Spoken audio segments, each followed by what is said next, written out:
if you could start. There we go. I grant permission to record me and take my firstborn child, etc. So here we go. I'll get my gavel out, make it official. And good afternoon. I'm going to go ahead and call this session of the City of Lake Stevens hearing examiner to order. For the record, today is December 14th, 2021 at approximately 1 p.m.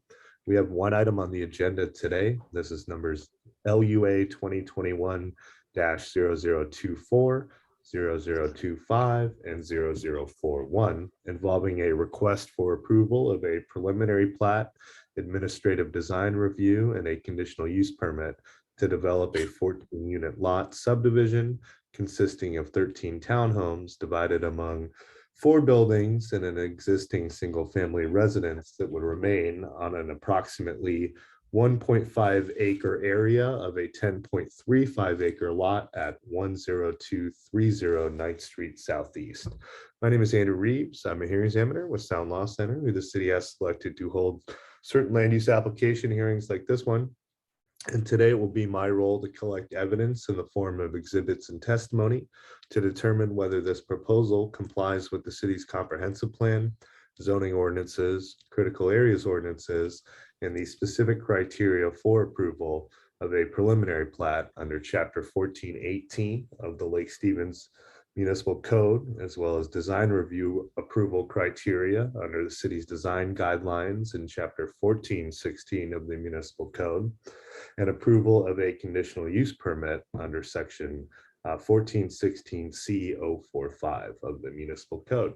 In addition, because the proposal involves the subdivision of land, ensure that it complies with our state subdivision act, which is in Chapter 5817 of the Revised Code of Washington. Got all that out. Okay, so to that end, I received 29 exhibits in advance of the hearing that I had an opportunity initially to review. These include a staff report, actually was not included as an exhibit, so we'll talk about that, but did receive multiple versions of a staff report prepared by city staff. In addition, the 29 exhibits include the application materials themselves, information on the various notices that went out in relation to the application initially, the revised applications, and today's hearing, and the notice of the various hearings that was provided. Information on the environmental review that occurred under our state's Environmental Policy Act. Quite a few comments. I think according to my record, there were public comments from, I believe, 11 members of the public that had concerns about the proposal, as well as some agency comments. And then in addition to that, we've got various narratives prepared by the applicant, technical information, including an arborist report, various critical areas reports, peer review of those reports, mitigation plan, information on traffic, stormwater, and soils, including in the revised geotechnical report, as well as information on utilities. So I'm going to go ahead and admit those 29 exhibits into the record. I also received an additional public comment, I believe yesterday, from Sally Jo Sebring that was forwarded to me. And I will include that as an additional exhibit. We'll make that exhibit 30. And then I'll go ahead and make the staff report exhibit 31. Should anyone have additional exhibits they'd like admitted into the record, let me know when it's your opportunity to testify, and I'll go ahead and address submitting additional exhibits at that time. Speaking of testimony, all testimony today will be under oath or affirmation. That's because we're my decision to be appealed. The recording of today's hearing, as well as the admitted exhibits, and my decision would serve as the foundation for any such appeal. I may and often do ask questions of those that are testifying. I'm not trying to trip folks up. I'm just trying to ensure I have a thorough understanding of the proposal so that within 10 business days of the record closing, I'm able to produce a decision that is hopefully clear and legally defensible. Finally, the order that we typically follow, and I believe we're going to follow today, is first I'm going to swear in city staff to give an overview of the proposal and discuss any specific or unique recommendations that the city has in relation to these applications. Following that, I'll turn to the applicant team to present any additional information they feel that myself and members of the public should be aware of in advance of my making a decision on the proposal. Then members of the public will have an opportunity to testify. And I did check in advance that we do have at least one attorney that was going to be representing someone. So I'll probably start with Mr. Telligin at that point. And now I see Mr. Seidel, who I know works with Mr. Telligin, but I'm not sure if they're working together, but we'll check with them at that point in the hearing. And then other members of the public will have an opportunity to testify. And then if appropriate at the end, I'll turn it back to the applicant team and city staff to respond to any such testimony. It's not a court that we're in today, and we're using remote access technology, and I am aware that there are strong differences of opinion in terms of how development should occur in the future in Lake Stevens, but I ask everyone to treat each other with respect and civility as we move forward. So with that, Ms. Needham, are you representing or presenting the city's overview? Correct. You are. Okay, so we'll go ahead and get Ms. Needham sworn in. Do you swear or affirm to tell the truth in the testimony you give here today? Yes. And could you clearly state and spell your name for the audio recording? Jillneedham.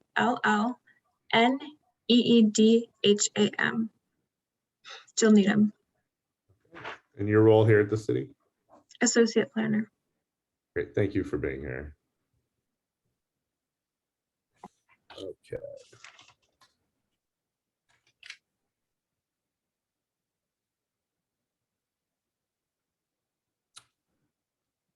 Please proceed, Ms. Needham.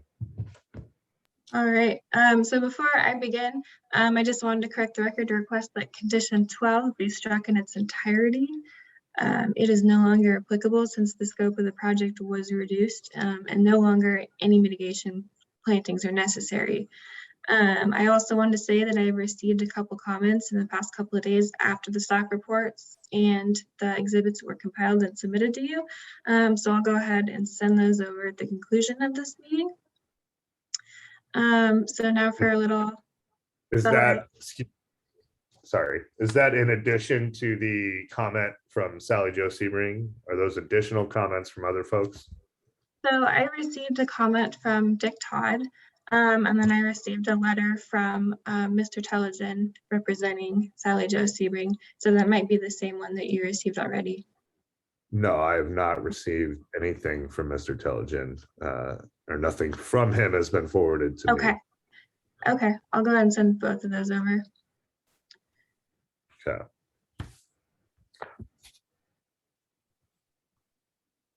Okay.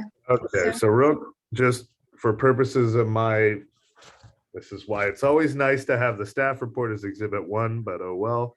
So 32 is the number I'm now at, would be the comment from Dick Todd. And then exhibit 33, per my record, would be the letter from Attorney Brian Telligin. Is that track to the extent that what I had reviewed in advance of the hearing purportedly was 29 exhibits? Mm-hmm. And that's then correct. Okay. Yep. Okay, go ahead then. Okay, so the property in question is about 10.35 acres, most of which is made up of critical areas and their buffers. Approximately 1.58 acres, according to the site plan, in the southwest corner is proposed to be developed. The development is proposed to take place outside the wetland buffer in areas previously disturbed by the single family residence that's currently on the property. And there's going to be some buffer reduction, which I'll get into a little bit later. So per our zoning maps, the zoning district is R8-12, which does allow for attached townhome style dwelling units. So the current proposal is to retain the existing single-family home and then construct 13 new townhome units divided amongst 4 buildings, an access drive, a stormwater vault, 2 open space areas, and associated landscaping. So just to give a little bit of a timeline, on February 16th of this year, Brookstone Investments applied for 3 applications necessary for this project: preliminary plat, design review, and then the conditional use permit. I sent a completeness letter to them back in February on the 19th to determine the application as complete. 2 formal comment letters were sent out on May 13th and August 6th of this year, respectively, and the city did receive resubmittals materials in response. So based on the city code, peer review comments, agency comments, and public comments, the applicant did end up revising the original proposal from originally proposed 27 new townhome units to 13 units to reduce the critical area buffer impacts. So we had sent out a SEPA DNS on December 9th, and then we later sent out an addendum last week to the registry to reflect the change in project scope. So also sent out was the initial notice of public hearing on September 21st, and then the new public hearing was scheduled for today, and then it was noticed on December 3rd, giving the required 10 days public notice. Also important to note is that 2 peer reviews were conducted by Jason Walker from Petite. The first was for the delineation of Wetland A, which is the largest wetland on the property, and Stream Z. And the second was for a code compliance review. After the project was not found to be in compliance with the prescriptive measures of our code, the applicant did resubmit a revised material set on December 2nd. And it's also important to note that as a unit lot subdivision, some of the ordinary standards such as setbacks, minimum lot size from table 1448 of our code will not apply to those individual unit lots, but rather the parent lot in its entirety. So using the calculation, the maximum density would be about 25 units and the applicant is proposing 14. And Ms. Needham, that what you just referenced, the code compliance review, Yes. About half the exhibits are identified as a received December 2nd, as opposed to whatever the date of the document is. So I'm not sure what that is in relation to. I note there were multiple, I guess, potential versions of the exhibits that were publicly available. The version I reviewed that I received, I believe it had, hold on, let me pull it up.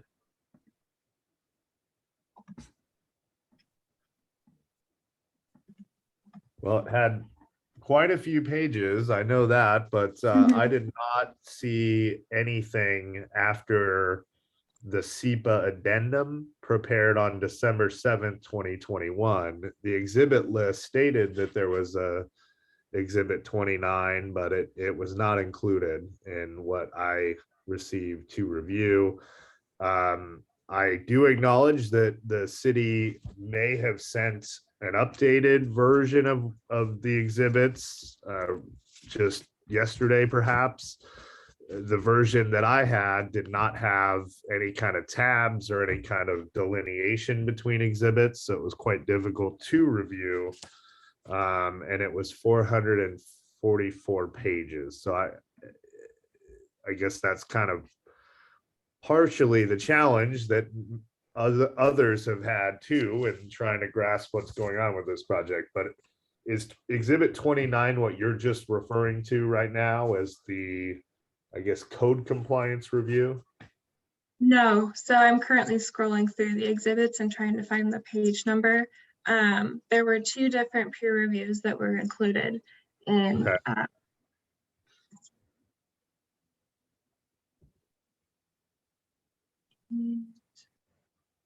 Are these the 2 different Petite correct. documents? Correct. Okay, never mind. Okay, I didn't. These So are from then Petite. whatever exhibit 29 was is not included in what I have as the exhibits, but that is not what you're referring to right now. No, no. Okay. Yeah, these were from a third-party consultant that is different than Soundview. Right. Yeah, I'm familiar with Petite. I guess I just didn't know what the critical areas addendum received December 2nd, 2021, identified as exhibit 29 is, because it doesn't, A, I don't have it, and B, it doesn't tell me in the exhibit list who prepared it. I don't know if it's Soundview or someone else, but. And so the Petite exhibits are labeled as 17A and 17B. Sure. In your packet. Yep. Okay. Okay. Well, I guess we're just talking about different things, and we're not gonna meet in the middle. So just keep going. Okay, perfect. So as a unit lot subdivision, some of those ordinary standards, such as the setbacks and minimum lot size from table 14 and 48 of our code, will not apply. And then, as I said, using the calculations, the maximum density is about 25 units, and the applicant's only proposing 14. At least 2 parking stalls are being proposed for each lot. That includes a 2-car garage and then a space out in front of each garage. And then additional common stalls are interspersed throughout the development. A total of 58 significant trees are proposed to be removed with the development. So please refer to the landscape plan for required 3-to-1 replacement counts. And then for critical areas, the applicant is proposing to use wetland buffer averaging in order to achieve more developable land within the southeast corner. Non-critical areas within the NGPA are proposed to be averaged out, and so that buffer in the southeast corner can be reduced by 25%, which is in compliance with our code. And the applicant has demonstrated that the criteria for 1488-830D will be met. The applicant has shown through the original traffic concurrency report that the 27-unit proposal was concurrent. So therefore the reduced scope is also concurrent. And projects with 13 or more units are required to apply for that conditional use permit. And it is important to note that we recently updated our permissible uses table under ordinance 1124, though this project is vested to that former table. And then although design review is a type 1 administrative decision, I have included in the staff report as part of this recommendation, the design review criteria. Thank you.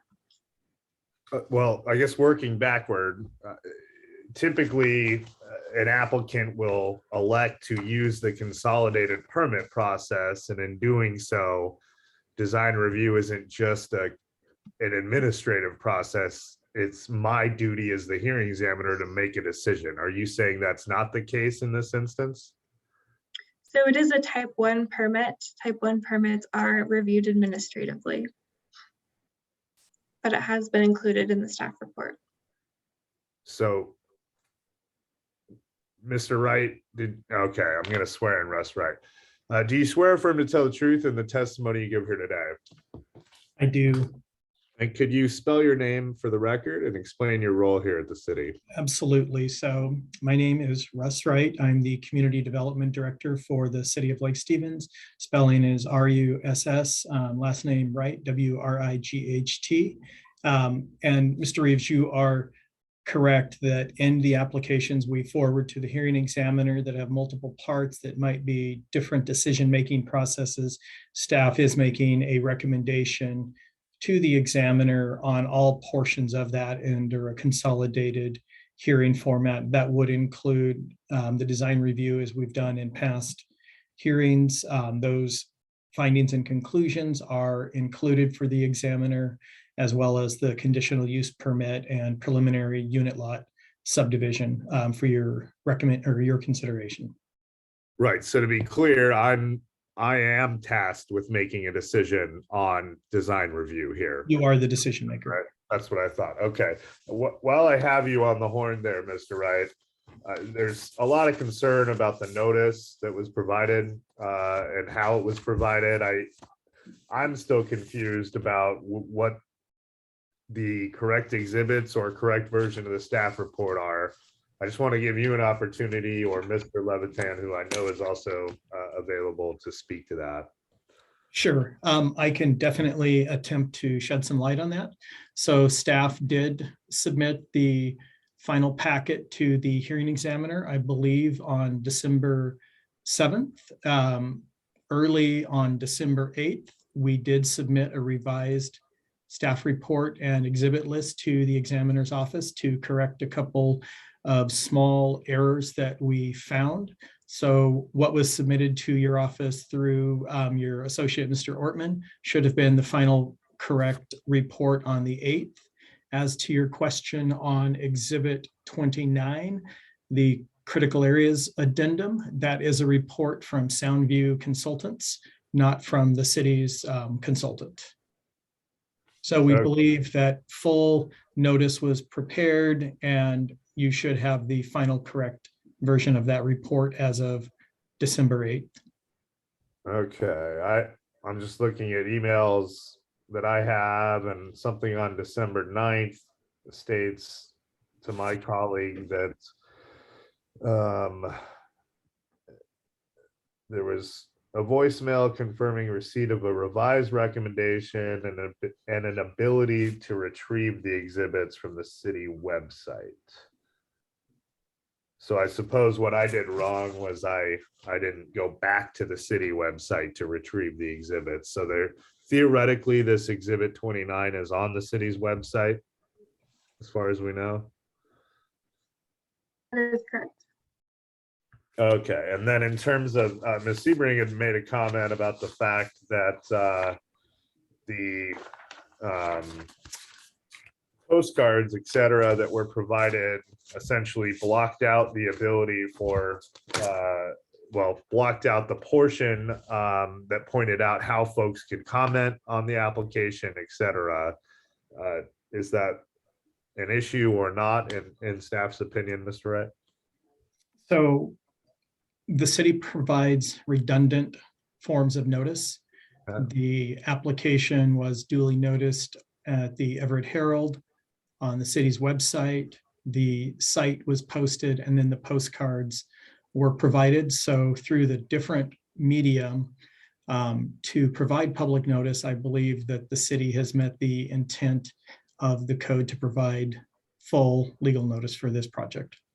Okay, thank you. Did you have anything further you wanted to add at this moment, Mr. Wright, before we go back to Planner Needham?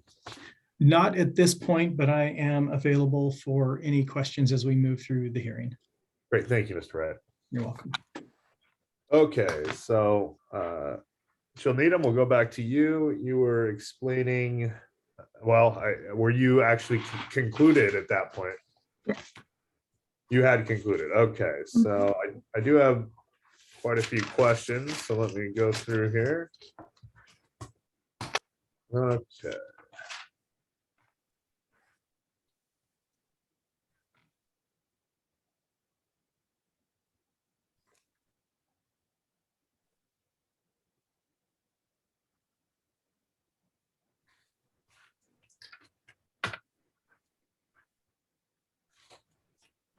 Sorry. Okay, here we go.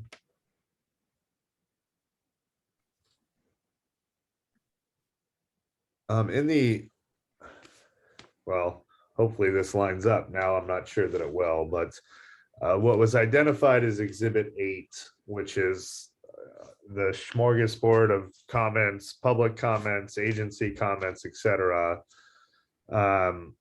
I have it as the 41st page of the PDF I reviewed, but there is reference to Todd Gray of the Tulalip tribe providing comments, but they didn't appear at that point in the record.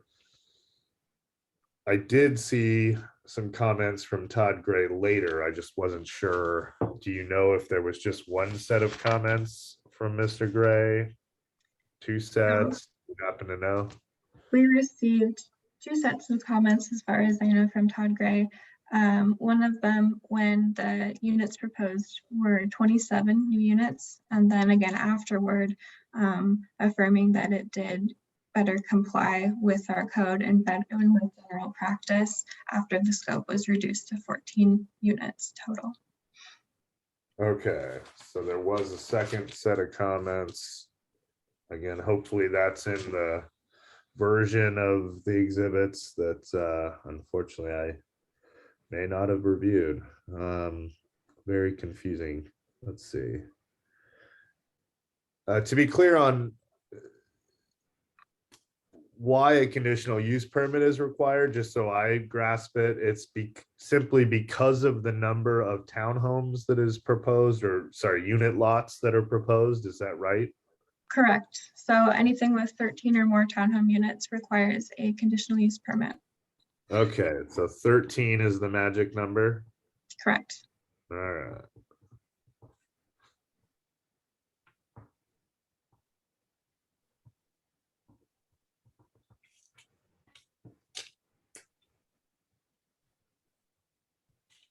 Exhibit 13 was the arborist report. I think perhaps this was touched on in the staff report, but that arborist report dated, I think July of 2021, says that the city doesn't, quote, require retention or replacement.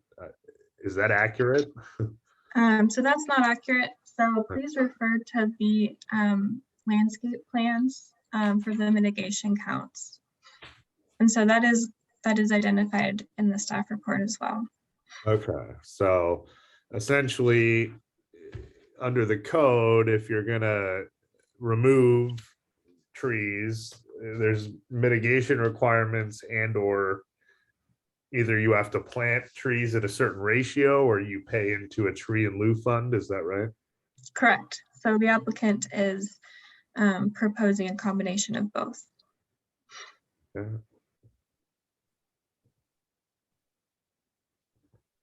And just to be clear for the record, that there was no revised arborist report, correct? So the arborist report does have revised tree counts. The tree counts are correct. It is 58 significant trees, though the date was not revised. So therefore, I marked it as received December 2nd. Okay, so there were two versions of the arborist report, and there's a difference in the tree counts. So when the project scope was revised, the tree count was reduced based on that.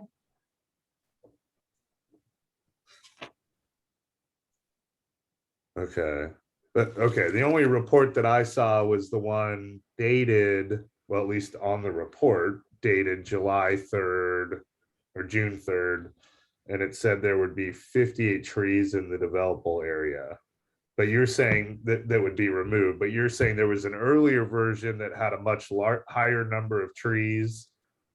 This version reduced it. This version was dated much later, but the arborist never updated the date. Is that what Correct. happened? Correct. Okay. All right. Tree report never updated. Arborist did not update. Okay.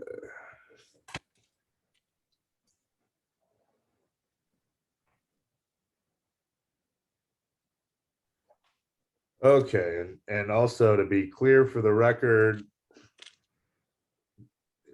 critical areas, obviously there was peer review, but just so I can wrap my head around things, how many streams are on the property, and what are they identified or labeled as? So only one stream is actually on site, and that's stream Z, and it is categorized as a type F. Okay, so stream Z, which is, I believe, within the boundaries of wetland A, is categorized as a fish-bearing stream, type F, right? That's correct. Okay. Is there also a type NS offsite stream that is over 300 feet away off the property? Yes. Okay. And then in terms of stream Z, we're using wetland buffer averaging for wetland A. That's what the applicant has proposed. So they would not reduce, or they would reduce the wetland buffer for wetland A, which is a category 2 wetland, down to potentially 85 feet in some areas. As a type F stream, 100-foot buffer is required. Is buffer averaging allowed for stream buffers as it is for wetland buffers, or is that a non-issue in this case? So the 100-foot stream buffer from stream Z is actually being retained. And then it is only the part that was previously impacted by the single family home in the yard that was already disturbed that is proposed to not be within that NGPA.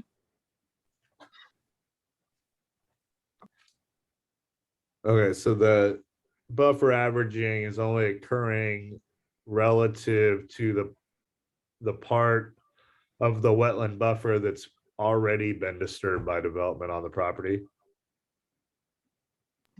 For stream Z, for wetland A, it was not previously impacted, and it's being reduced to 82.5 feet to be clear. Okay, so for the stream, you're saying the 100-foot buffer is retained except where the buffer was already degraded? Correct. Okay.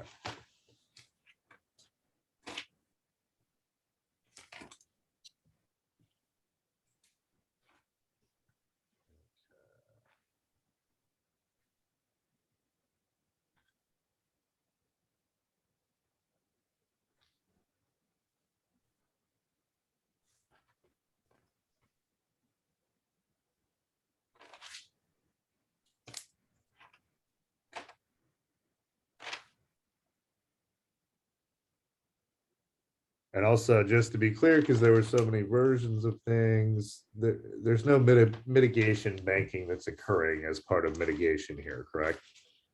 That's correct. Okay, just want to be sure.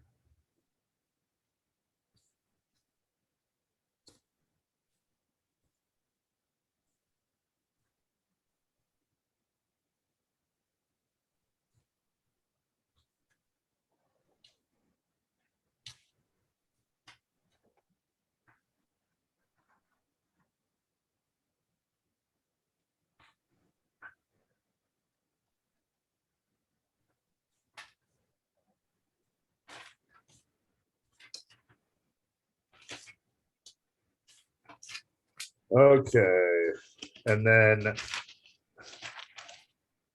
you had referenced that some changes to the zoning code had occurred since this application was deemed complete, but this application is vested. Can you go over that one more time? Absolutely. So we had passed the ordinance 1124, amending our permissible use table. It has not been updated on the code publishing website, though it has been updated. And the application, since it came in back in February and the code was updated just a couple months ago, it is vested to that original permissible use table in chapter 1440 as it were back then. I mean, would that have any impact here? It's resident, I assume residential uses are permissible. It comes down to the requirement for the CUP. So CUP would no longer be necessary if submitted today. Okay. Is an old table, okay. And has the comprehensive plan been altered in any way since this application was deemed complete that would have an impact? I don't believe so, but Dave or Russ, you can chime in. No, it has not. Great, thank you.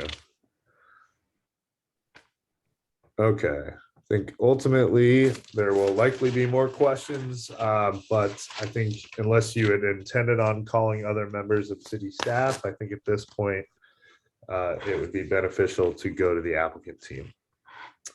Did you intend on calling on other members of city staff at this point? Not at this point. Okay, so then we'll go to, I believe it'll be Mr. Caleb. Yes, Okay, I'll swear you in.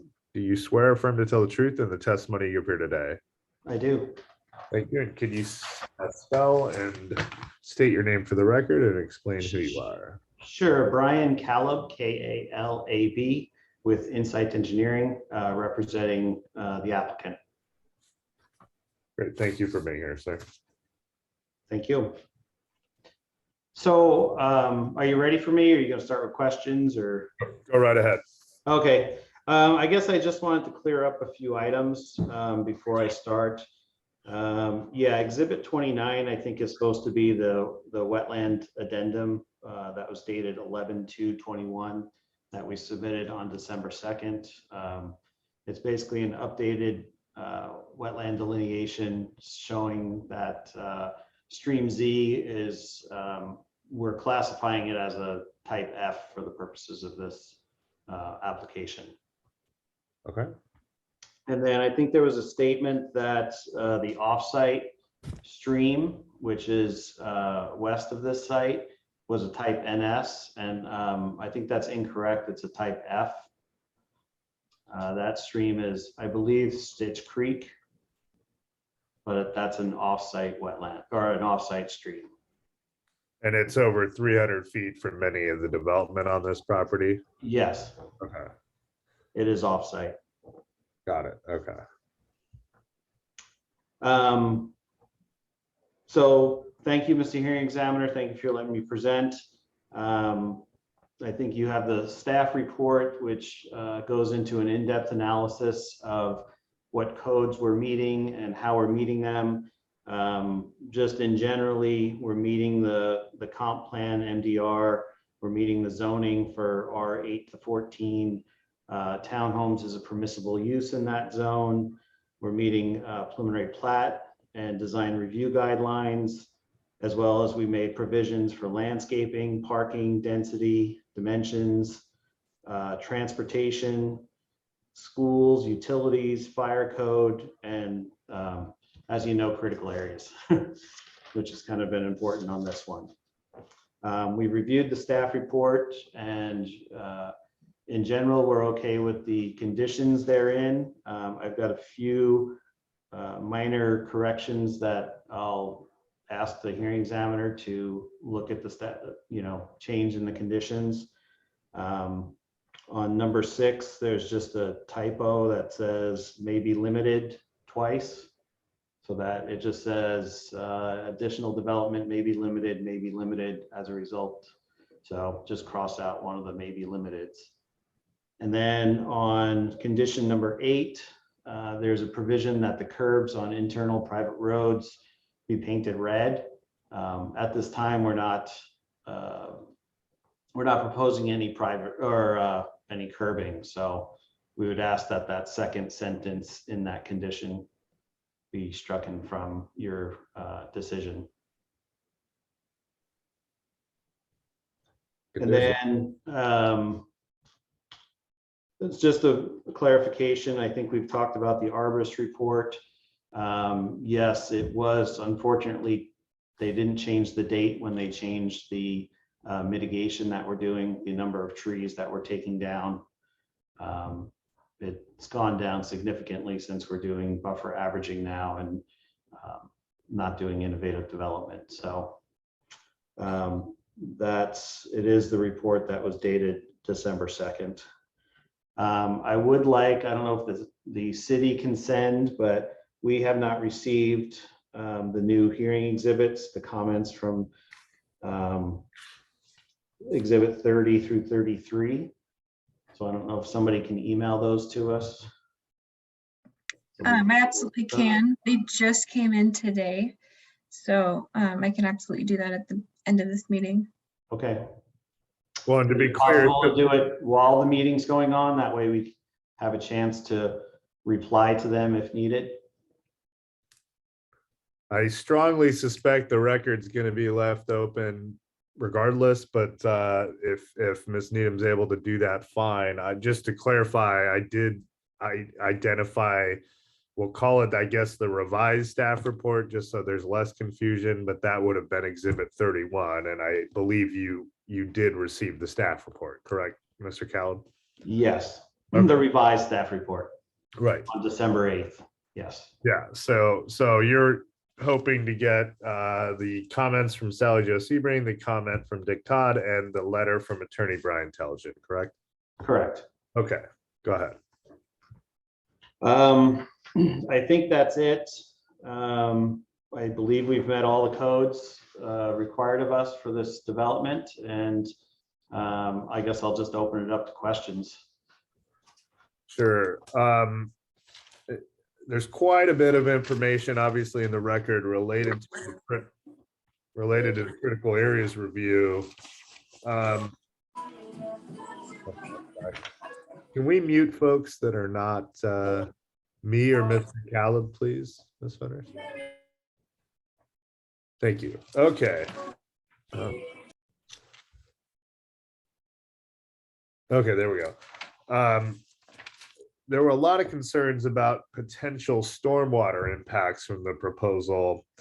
Could you kind of walk through it and sort of explain how stormwater on site will be addressed, and what assurances can be made that this proposal will not exacerbate or create further stormwater issues for adjacent property owners? Sure.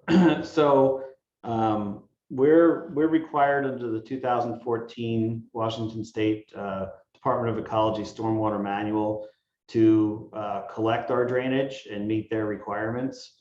And one of the things we're doing as part of meeting that manual is collecting the runoff from the impervious surfaces and putting them into a detention vault, and then metering the, cleaning them in a filter, and then metering the outlet to the existing storm system in 9th. If you look at, I think the site plan in exhibit 12 shows the intersection and where we're releasing our stormwater. When by releasing your stormwater, can you clarify what that means? So basically all the water on site, from the rooftops, the driveways, the roads, will all enter a collection system.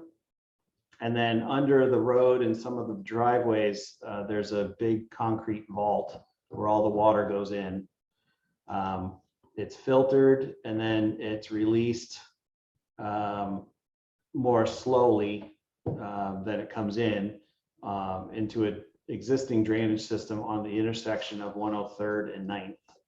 So there's an existing on 9th Street Southeast, where our entrance is an existing ditch, and that ditch goes to an existing piped storm system on 103rd. And so we're releasing our stormwater to that existing pipe system.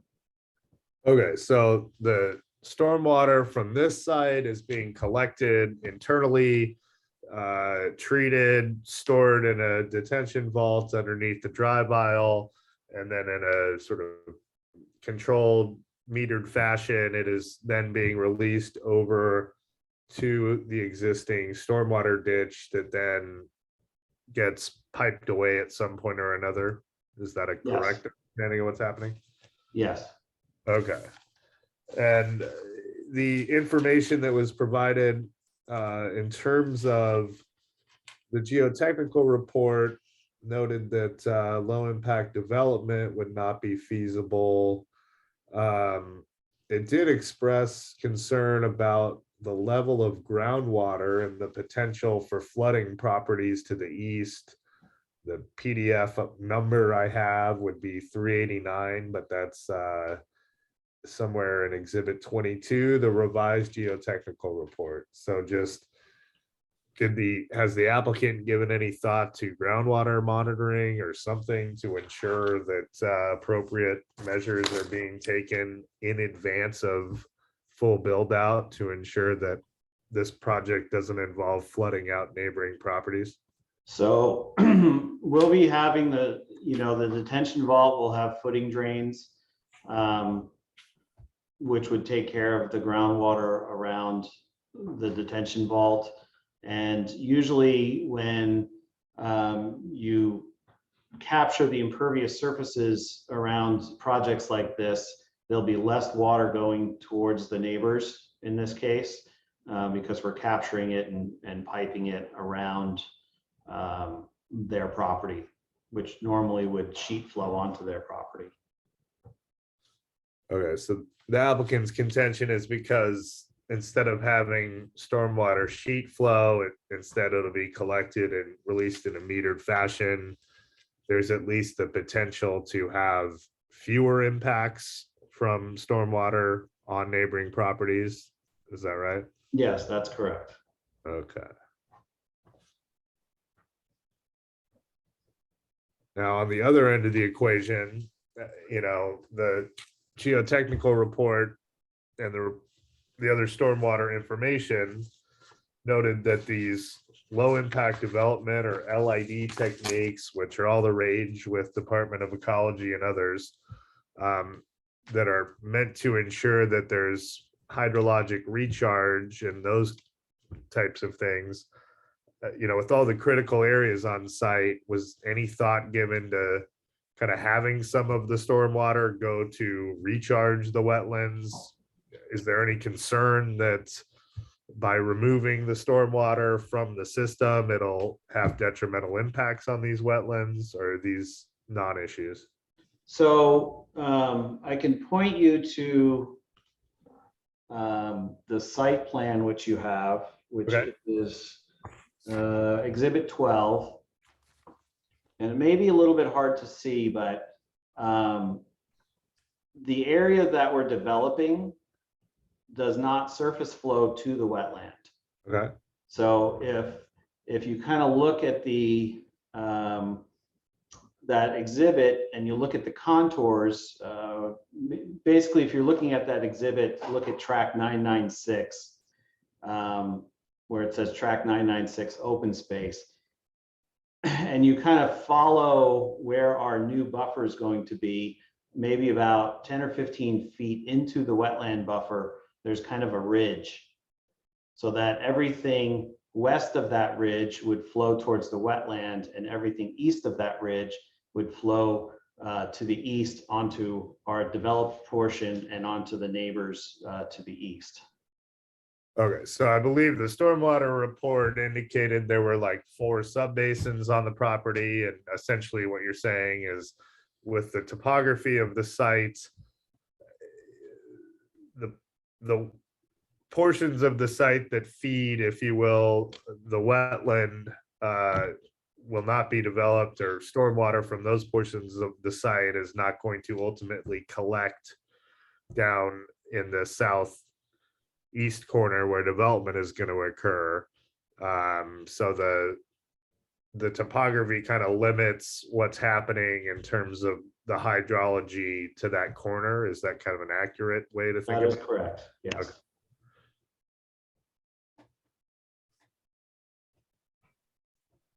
Okay.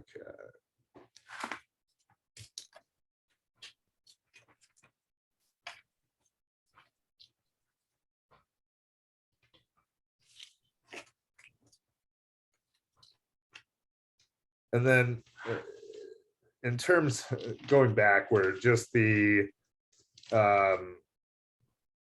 you had explained and touched on what Ms. Needham had said, that there had been an earlier version of the arborist report, and unfortunately the date never got changed. But could you just clarify kind of what the applicant intends to do in terms of mitigation for the 58 trees that are being removed? Is it a combination of replacement plus paying into the tree in lieu fund?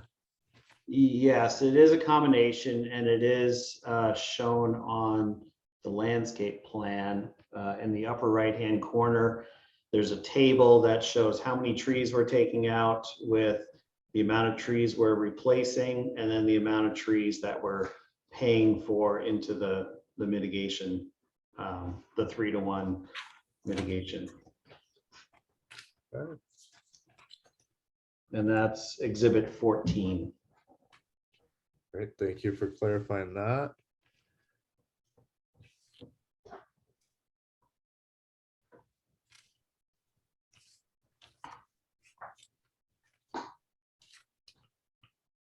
Okay. Ultimately, I may end up having more questions, but did you have any other thoughts or comments you wanted to share, Mr. Callum? And are there other members of your sort of team that you were hoping to call on before we move to members of the public? So I just wanted to clarify one thing on the trees again. We're removing 58 trees, which requires a replacement of 174 trees. And so we're replacing 66 trees, and then we're going to do the fee in lieu of for 108 trees. I wanted to clarify that. And then we do have John Pickett from Soundview Consultants for any wetland questions or stream questions. He's got extensive knowledge of this area. Did you want to call on him now? I suspect there are going to be members of the public that have testimony that is related to the wetlands. It might be best to sort of hear from the public, have you and him take notes, and then be able to respond to public testimony after we hear from the public. I agree. I think I'll defer our comments for that until after public comment. Okay, great. Okay, so with that, then we will go to members of the public. There is quite a bit of interest, obviously, in the proposal. Just to clarify, again, I did receive, I wrote it down, so I have all the names, distinct comments, sometimes several comments from folks in advance of the hearing, many of whom are here today. And I have reviewed those comments and will certainly take them into consideration, but do not feel the need to reread what you've already provided in advance. I have reviewed it. So I just wanted to point that out. So with that, I think I'm going to start then with Mr. Telgen, as I noted in advance. And did I see Mr. Saddles earlier too? Are you guys in tandem there, Brian, or is he independent? So Mr. Saddles is with my firm, of course, but he's just watching. He's not planning on making any presentations. Just watching. This is the most exciting thing going on today, and Mr. Saddles wanted to watch. Okay, well, thank him for being here, but I'll let you lead the way. Can you spell your name and explain who you are? Yes, my first name is Brian, B-R-Y-A-N. Second name is Telegen, T-E-L-E-G-I-N. And I'm with the law firm of Bricklin and Newman. And I'm here representing Sally Jo Sebring, who you had referenced earlier as having submitted some public comments. Ms. Sebring lives sort of at the south, her property is situated adjacent to the southwestern corner of the project site. And as Ms. Needham had just noted, I've submitted some comments earlier today. I apologize for the short notice, but we also felt we had pretty short notice. So with me also here in the group is Diane Brewster, who's a wetland scientist, and also Mr. William Leiter, a stormwater engineer. And so we didn't know how this was going to run today. We had all prepared some very, very brief comments. I didn't know if we'd be given 2 minutes each. And so I think we would all like to say something brief to you, if that's okay.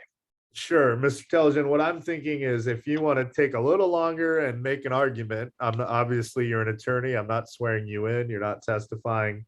Make your argument. And then if you wanted to sort of identify folks I should call on, including Ms. Sebring, who I suspect might want to say a word or two on her own, that would be fine.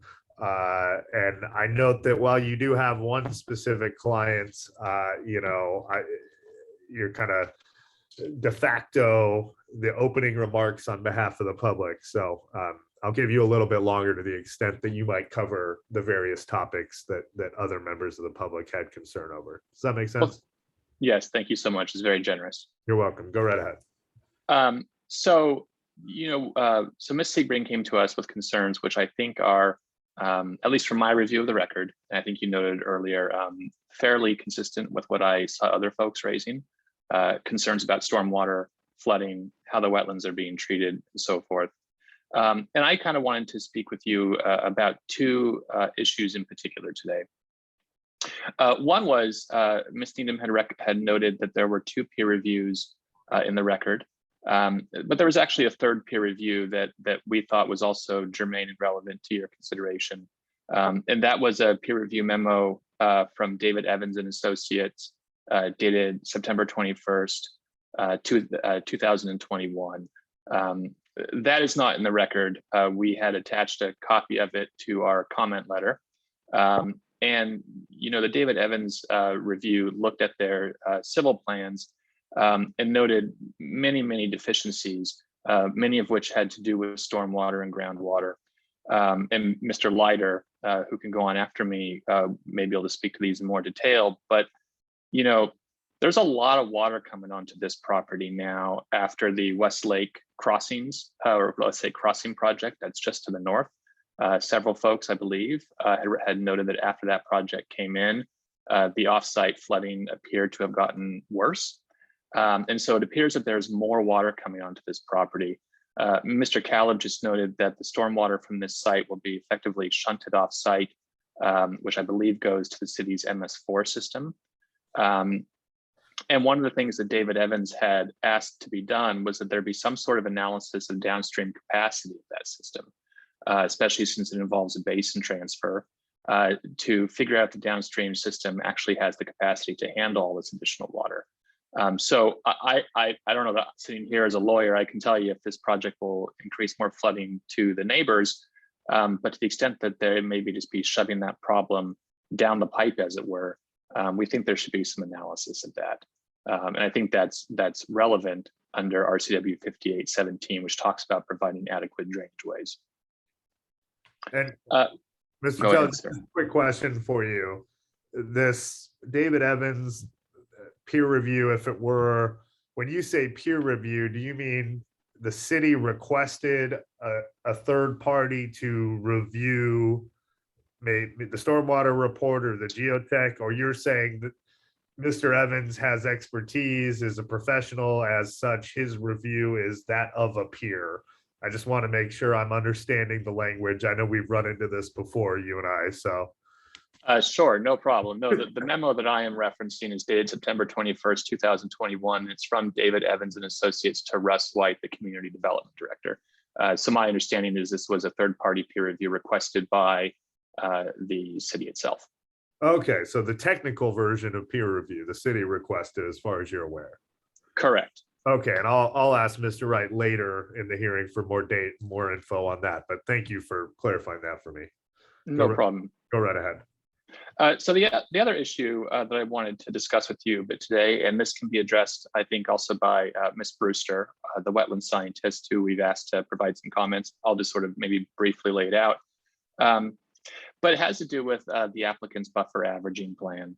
And LSMC 14.88.830 sub 1, sub D sub 1 is the provision that talks about the requirements that you have to meet in order to average the wetland buffers, reduce it on one side, expand it on the other. And the first requirement, it says the applicant must show, quote, the averaging will not impair or reduce the habitat, water quality purification and enhancement, stormwater detention, groundwater recharge, shoreline protection, erosion protection, and other functions and values of the wetland buffer. So effectively, the requirement is that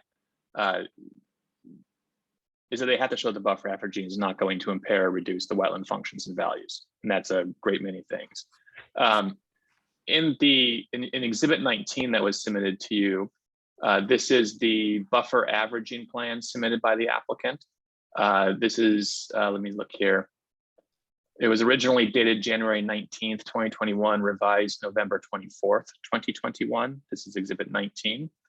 If you go to page 4 of that document, you will find the applicant's responses to the criteria for buffer averaging.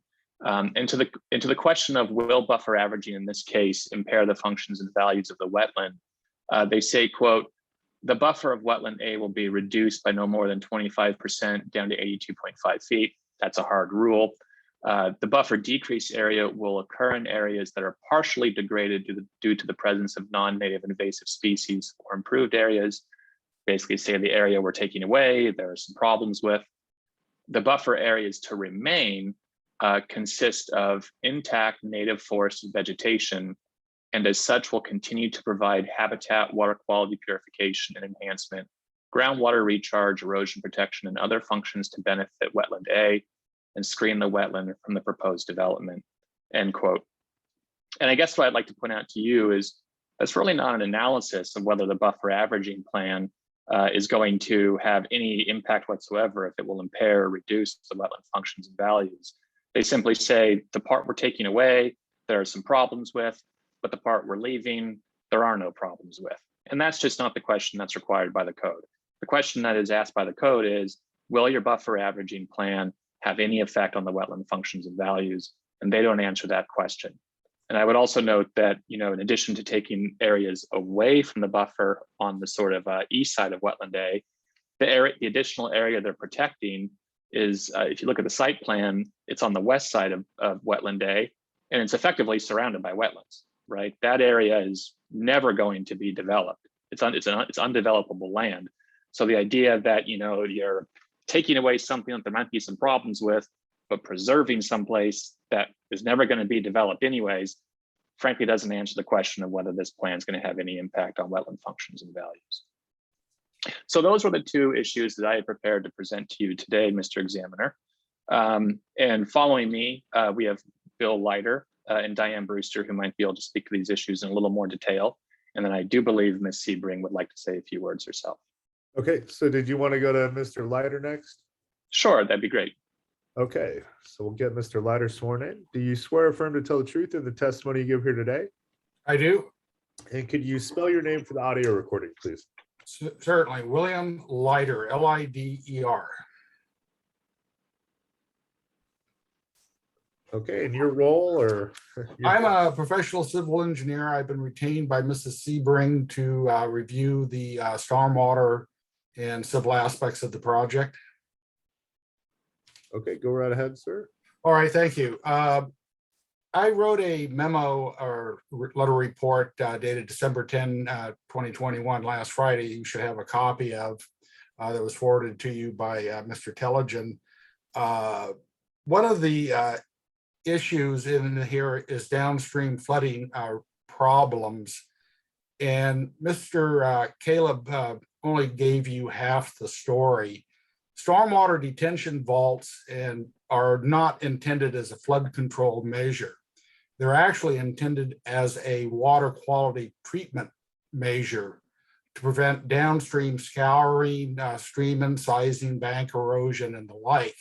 So just like the filtration systems for filtering the water to remove pollutants, the other aspect of stormwater is the downstream erosion aspects, and that is what a detention vault is intended to treat. It is not intended to be a flood control measure. As far as the Department of Ecology is concerned, you can flood everybody out downstream of your project so long as you don't erode the stream in the process. And so many engineers and many lay people get confused when they think of a vault or a stormwater detention pond as being a flood control measure when it is actually intended to be a water quality control measure. Now, at some point in time, every stormwater system goes into overflow. And the city of Lake Stevens, like many municipalities, requires that the downstream piping be sized to flow the 100-year storm event. And in this case, the city, like Snohomish County and other municipalities, require the use of the Washington State Department of Transportation's hydraulics manual to calculate what that 100-year flow is using what's called the rational method. And that is codified in the city of Lake Stevens engineering, design and development standards, the EDS section 5-105, and that's all laid out in my report.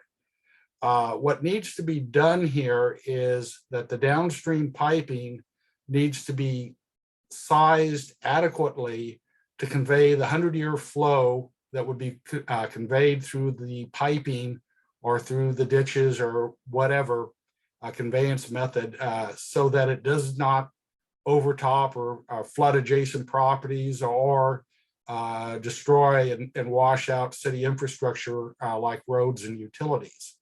So that is something that wasn't done. That was also brought up in David Evans' comments, and I also echoed those comments. Another comment that David Evans had was on the wetlands protection, and particularly they did cite maintaining the hydro period, and I augmented what David Evans said and pointed the city to the requirements of Appendix 1D, and particularly criterion 1 and 2 in Appendix 1D that describe how the hydro period has to be maintained, and there was no calculation to show that the hydro period of the wetland is being maintained. And by hydro period, that refers to the quantity and timing of water entering the wetland. So if the wetland sees very little water in the summertime, then you want to promote that into the future. If it sees a lot of wet water in the wintertime, you want to have that in there. So you want to match that, and there are requirements for that matching that has to be modeled using the Western Washington hydraulic model, which again was not done. The other issue that I had, and also that David Evans had, was the high groundwater at the site, basically 2 feet below ground surface.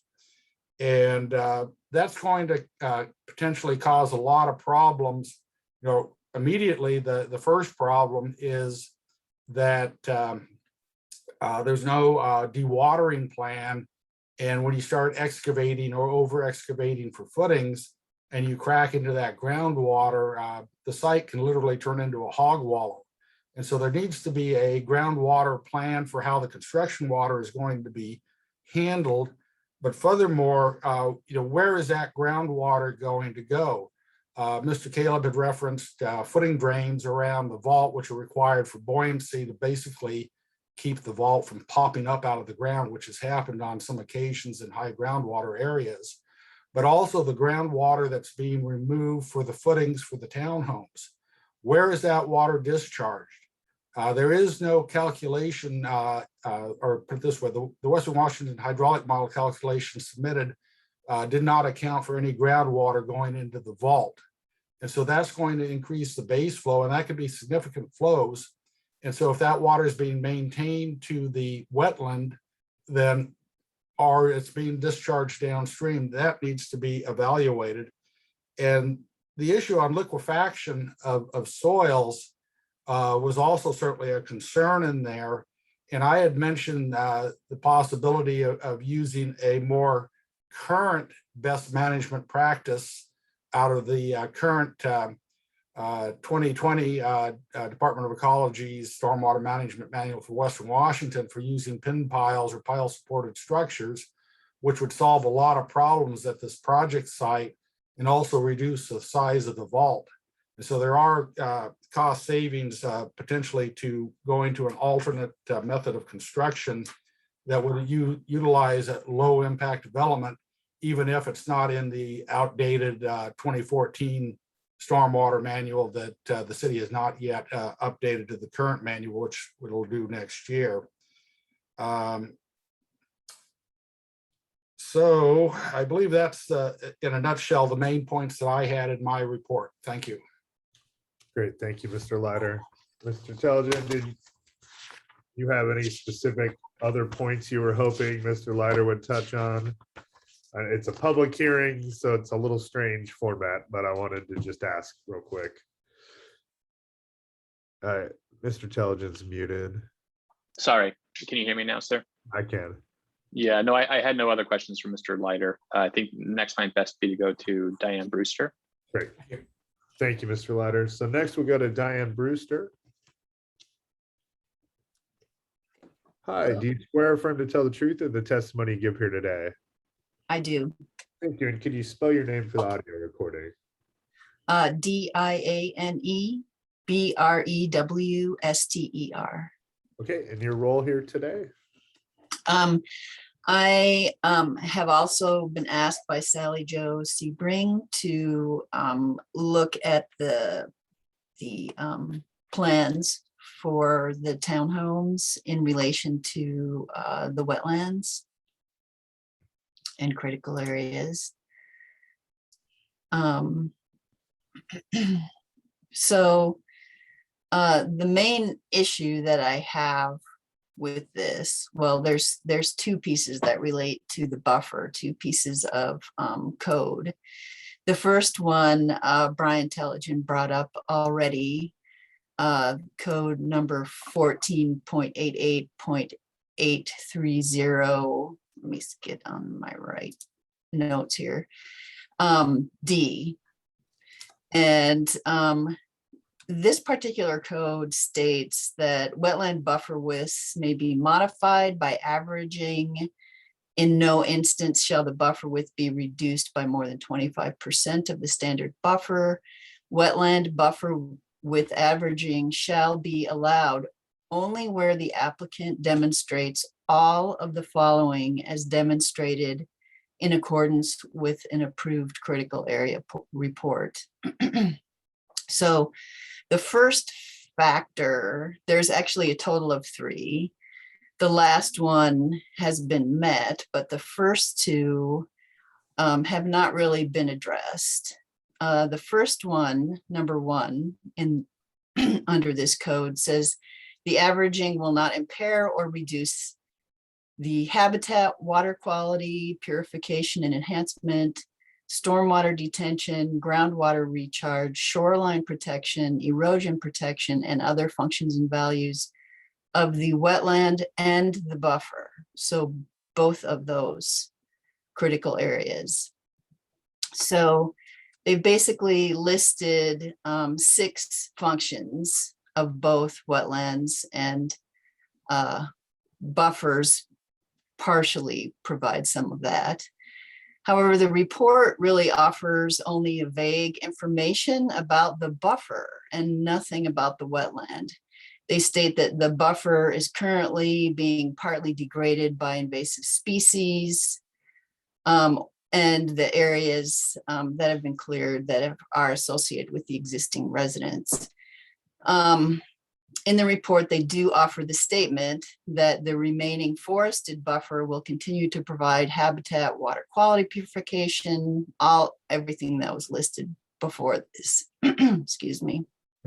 Ms. Brewster, I'm going to interrupt for 1 sec while you were clearing your throat. When you keep referring to the report, we had about 7 reports. Is this the mitigation plan from Soundview from revised in December of 2021?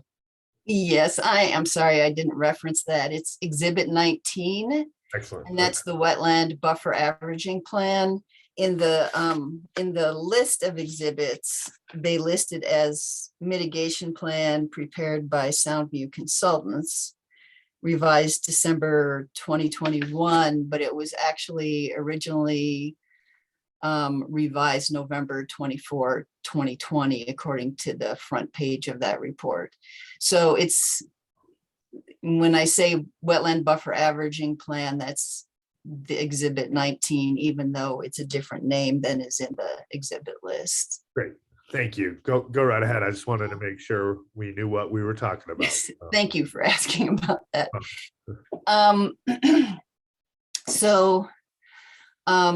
They make the statement that all of the functions that the code refers to have been, will be met. However, they do not provide any information about this.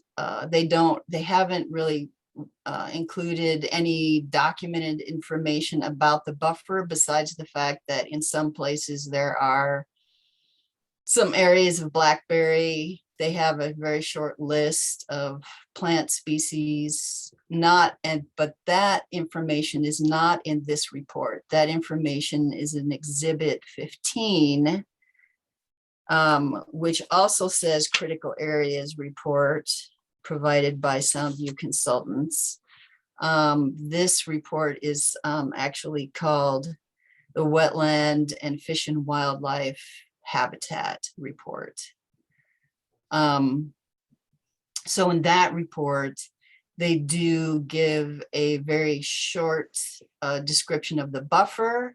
They also have a table that summarizes a few of the wetland functions, but not all of the functions that are referred to in this code. And so while they're saying these functions will be met, they haven't really provided an explanation of that. And nowhere in either one of the reports have they created a comparison that compares the existing functions provided by the wetland and by the buffer compared to what they will be, or what any changes of characteristics in the wetlands in the buffer because of the buffer averaging will affect these buffers. They just simply have not made that evaluation. The second factor in this code reads: the buffer is increased adjacent to the higher functioning area and decreased adjacent to lower functioning areas. This portion is a little bit vague. Generally, this code is usually in most of the codes in local and county, city and county ordinances. And they are talking about the functioning of the code, but even more importantly, they're talking about how will reducing the buffer affect the function of the wetland. Are you going to change the functionality of this wetland by reducing the buffer? And they haven't really in the Exhibit 19 report, they talk again about that the wetland buffer is intact forest for the most part, but they really don't go into any explanation. The reason why codes are asking for wider buffers along higher functioning areas of the wetland is because when you do that, you're protecting more of the functions and the values that the wetland is producing. So they're asking for wider buffers in those areas. So the answer in the report to this doesn't even begin to approach what this factor of the code is asking for. It really requires a more in-depth discussion of wetland A functions to determine, are there areas of wetland A that are higher functioning than others? Is the area of wetland A where stream Z is higher functioning? And how will reducing the buffer affect the wetland? And it could also include a discussion of how will reducing the buffer on this east side of the wetland affect the buffer itself. They have spoken in Exhibit 15 in the Wetland and Fish and Wildlife Habitat Report. They do talk about how there are areas of the buffer on the east side of the wetland that have areas of blackberry in it. But again, they have not really addressed this issue at all. Let's see. Oh, and also, I don't have the exact page of this, I'm very sorry, but in the wetland buffer averaging plan, the report states that wetland buffer averaging will result in a net gain of buffer and functionality. I believe that they're referring to the fact that they are adding a fair amount of additional land that has not been designated as wetland buffer that exists on the west side of wetland A. And they're intimating that simply by adding those islands of non-designated intact forest to the existing area that's designated as wetland buffer that is also intact forest, that this is going to increase the functionality of the wetland buffer. But that is not necessarily true, and they haven't really anywhere made any kind of explanation about how this functionality has been increased. So until the specific information for each factor is provided, the compliance with the buffer averaging requirements really cannot be determined. Without that information, it's impossible to evaluate the compliance with this section of the code. There is one more code that relates to this, and that is 14.88.830 subsection E, and subsection 2 underneath that. And this code basically pertains to retaining buffers in their natural condition in areas, in NGPA areas, native growth protection areas. So subsection 2 says if the existing buffer is unvegetated, sparsely vegetated, or vegetated with invasive species that do not perform needed functions, the buffer should be planted to create the appropriate plant community, or the buffer should be widened to ensure that adequate function of the buffer is provided. So in an earlier report, they had a revised mitigation plan dated January 29th, 2021, revised August 19, 2021. And in that, they stated that the project requires buffer mitigation for the remaining buffer impact area. And I am assuming the phrase remaining buffer impact area is the entirety of the reduced buffer on the east side of wetland A and in proximity to stream Z. Then the buffer averaging plan with the revised November 24th, 2021, so a later report, stated that as the modified buffer area contains intact native vegetation, no buffer enhancement is required or proposed.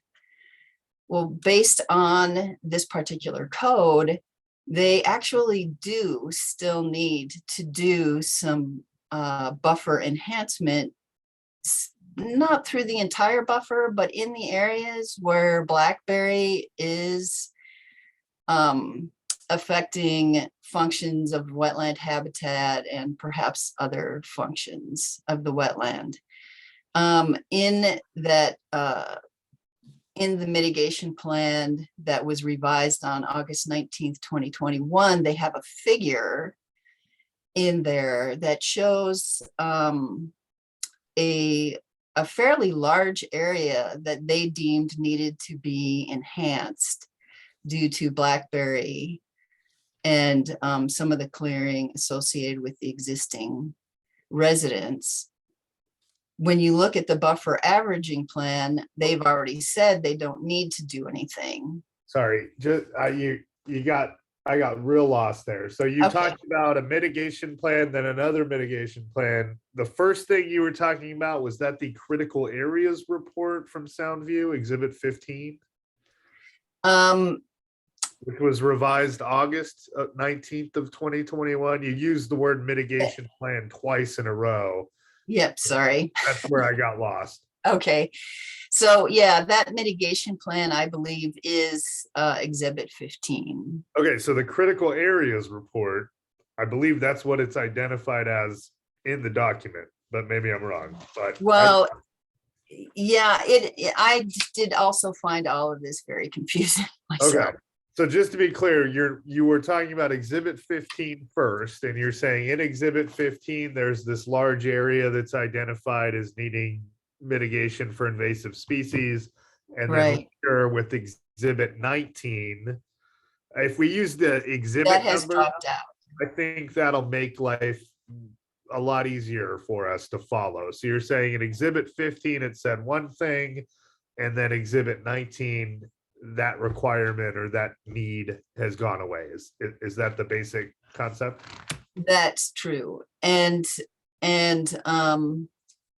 when you look at the figures in these two different reports, you'll see that the area that's shown in Exhibit 15 has a smaller, a buffer area that's narrow, but along the entire edge of the buffer that had been only 5 feet wide. And so in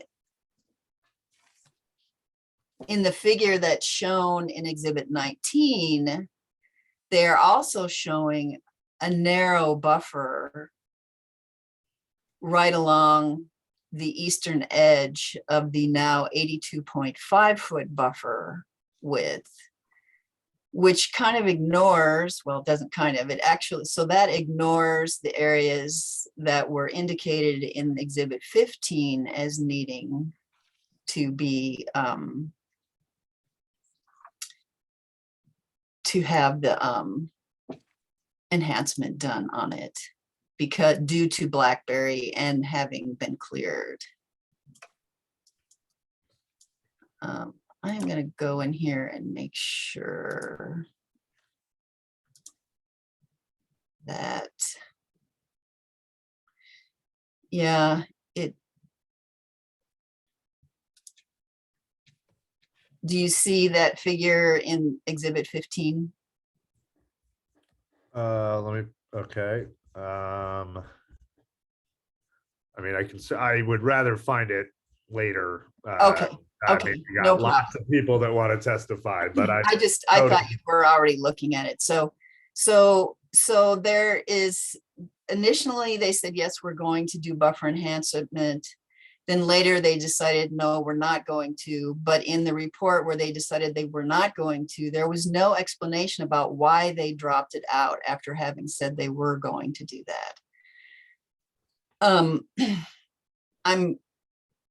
won't even try to guess why they did that. So, and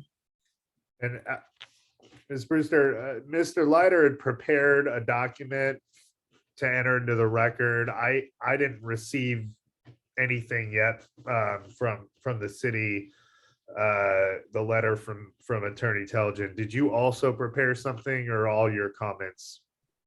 Sorry, is anything written down is what I'm asking.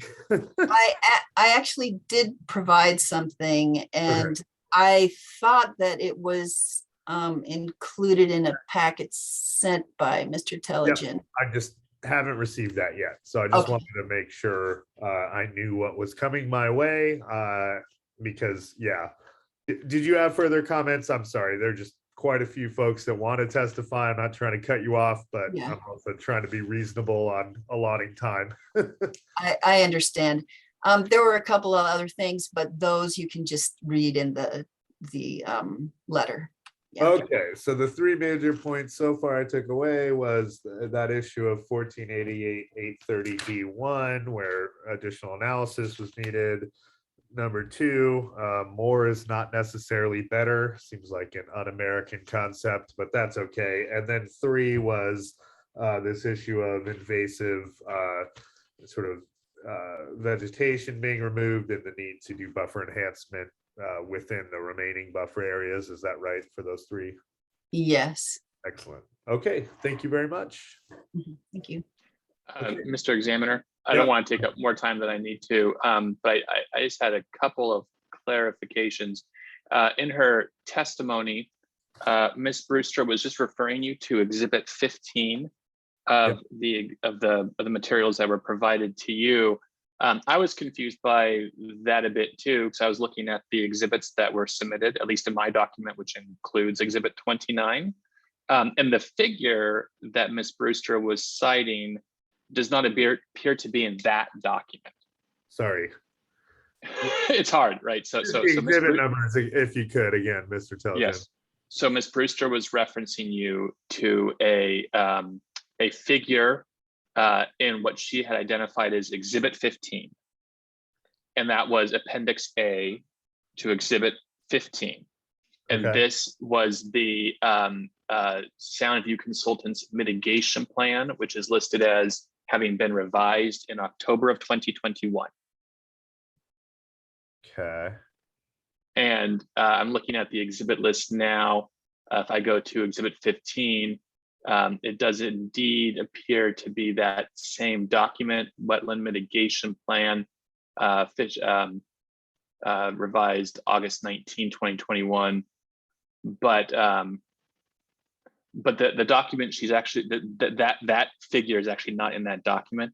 However, if you go to the city's website, their project portal for this, and you look at the document titled Revised Lake Stevens Townhomes Mitigation Plan, August 2021, it's in that document.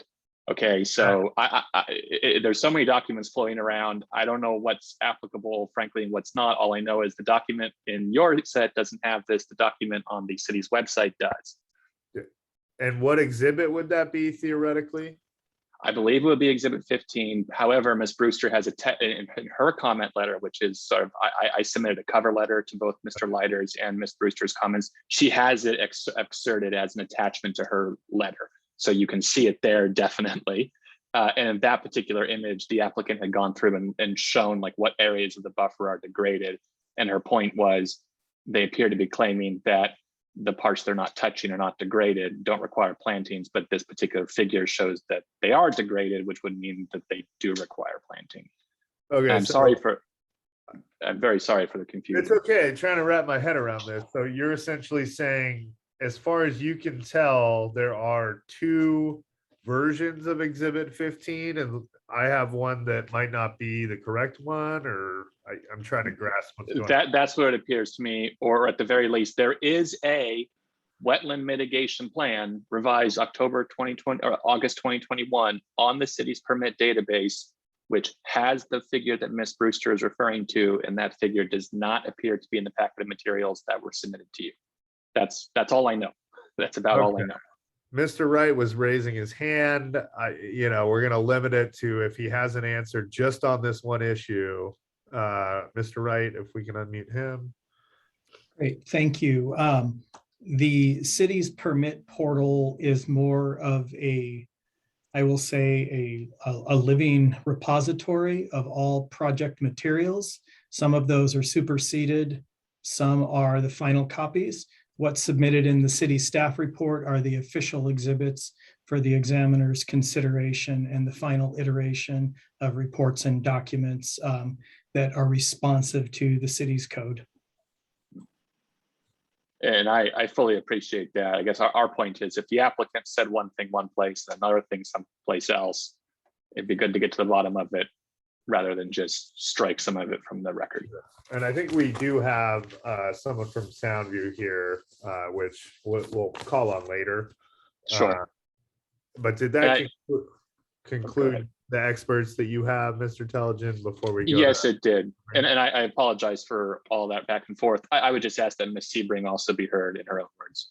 That was my next person I was going to head to. So Sally Jo Sebring, if we can unmute her.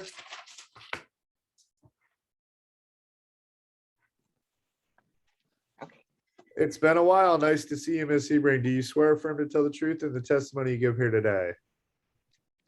I do. Great. Could you spell your name for the audio recording, please? Yeah.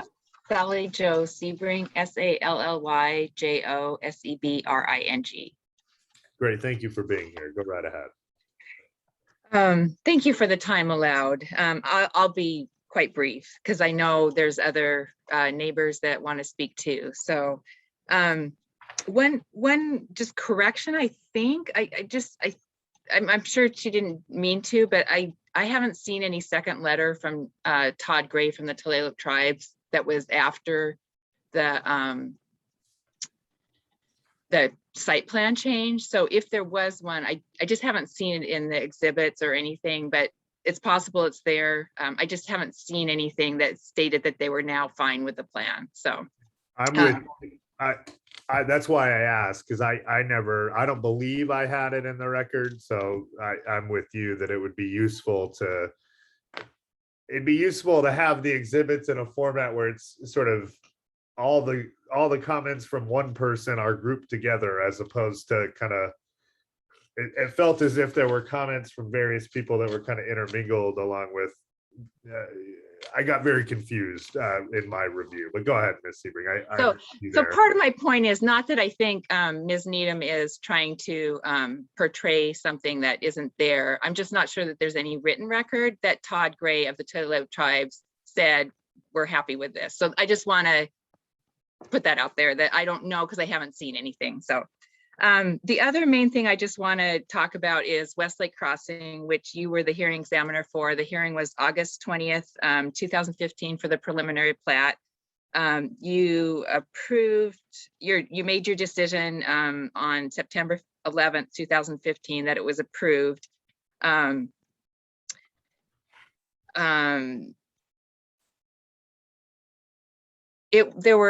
There have been definite problems from that. My neighbors, my property towards my neighbors have had flooding issues that they never had before, and they've lived there for decades until that property was cleared. So I just want, it impacts neighbors, and there hasn't been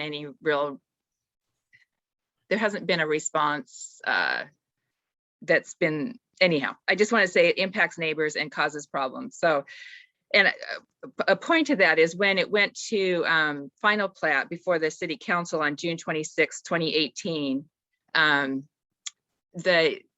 due to the presentation, I think, of concerns and documented issues or documented concerns, the council actually only approved the final plat by 4-3. So 4 council members approved it and 3 did not. And so I just want to say, I think the city assumed that the conditions were met, but maybe there weren't enough conditions, or maybe there wasn't enough scrutiny at the beginning of the plat. So I just want to encourage that,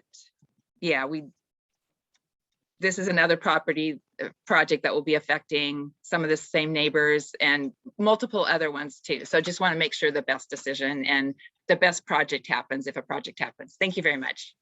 Thank you. You have Richard Todd also identified. Was Mr. Todd there? Did he want to testify? He did. Thank you. Okay. Yes, under the Growth Management Act. I gotta swear you in, Mr. Todd. Yeah, Do you yes, sir. swear or affirm to tell the truth in the testimony you give here today? I do. And can you just spell your name for the audio recording, Mr. Todd? Richard, R-I-C-H-A-R-D, Todd, T-O-D-D. Great. Go ahead, Mr. Todd. Under the Growth Management Act, all cities and counties are directed to designate natural resource lands, including those related to forestry and fisheries, and identify steps to preserve them. In addition, all cities and counties in Washington are also required to adopt critical area regulations as defined by RCW 36.70A.030. Critical areas include the following areas and ecosystems. A, wetlands. B, areas with a critical recharging effect on aquifer. C, fish and wildlife habitat conservation areas. D, frequently flooded areas. E, geologically hazardous areas. Cities and counties are required to include the best available science in developing policies and regulations to protect functions and values of critical areas. The appearance of fairness doctrine is a rule of law requiring decision makers to conduct non-court hearings and proceedings in a way that is fair and unbiased in both appearance and fact. They must appear to be conducted by impartial decision makers. The appearance of fairness requirements apply to all local decision-making bodies, including members of governing boards and council, hearing examiners, planning commissions. It is a sorry state that Westlake Townhomes proponents urge approval based not on merit, but on errors of omission and commission conducted by the city.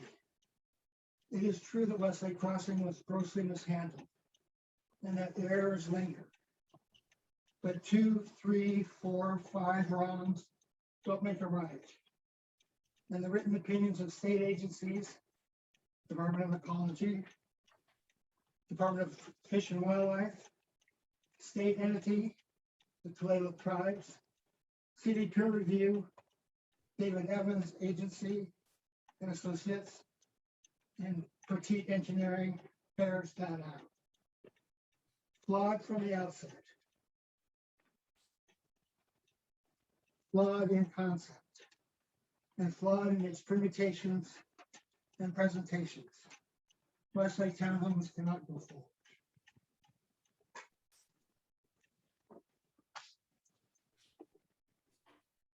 Thank you, Mr. Todd. It sounded like you were reading a document there. I did receive an earlier set of comments from you, but did you want to include, it seemed like you were reading something. Did you want to include that in the record so it's clearly in there as an exhibit? It's up to you.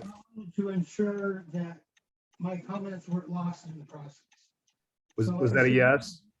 So I submitted this at about 12:30 today. Oh, okay. This is what I had admitted as exhibit 32. Correct. Okay, I have not yet seen it, but okay, it's admitted. Thank you, Mr. Todd. And for your reference, this 10-acre parcel was owned by my family for about 30 years prior to being purchased by the Miles family. I've been at my site for over 4 years. Okay. I'm the westerly property. I've got a lot of knowledge, firsthand knowledge of the functions of the project area. Great. Thank you, Mr. Todd. Okay, we're going to move on then to other members of the public that were interested in testifying. I'll just try to go down the list here. The next name I see is Chad Adams.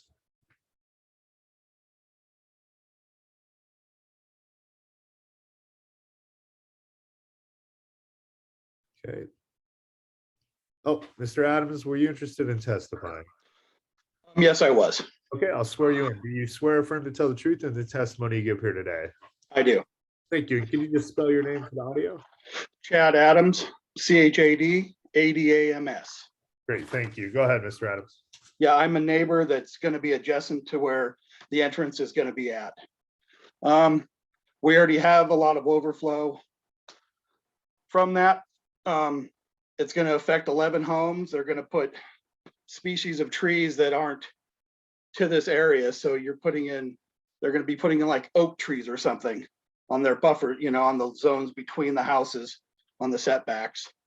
My neighbors were like, great, you're going to plant trees. They're going to leave a mess in my yard. I mean, that's great and neighborly. But the water flow, it's a big swamp back there. I know we're not supposed to be back there because, you know, it'd be trespassing, but the kids do play back there. And if they go in the woods anywhere, they come back muddy, just even up to where the new housing development is going to be. So and we tell them to stay out, but I mean, it's continually flooding. I mean, I don't know when the last time a water table test was done, but there should be one done in the middle of winter right now because it's super high volume. Because even the ground is wet by where you guys placed the sign for the city meeting. And it's muddy there all year. So having it checked in the wintertime would be greatly enhanced for us to have knowledge of how much water is actually there and flowing instead of just checking it in June, et cetera. Okay, And that's all I have to say. great. Thank you, Mr. Adams. Thanks. Okay, the next name I see is someone identified simply as Chelsea.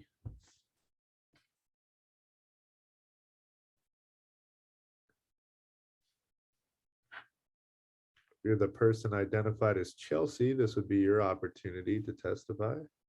Yeah, this is actually her husband. Hi, were you interested in testifying? I just had some questions, yeah. Okay, so we're not going to have an opportunity for a back and forth, but I'm going to swear you in, and you can say, I would like additional information on such and such, and hopefully we'll get answers for you at the end, okay? That's all I need. Okay, do you swear affirm to tell the truth in the testimony you give here today? I do. And you are, for the record? Rob, R-O-B, Peterson, P-E-T-E-R-S-O-N. Okay.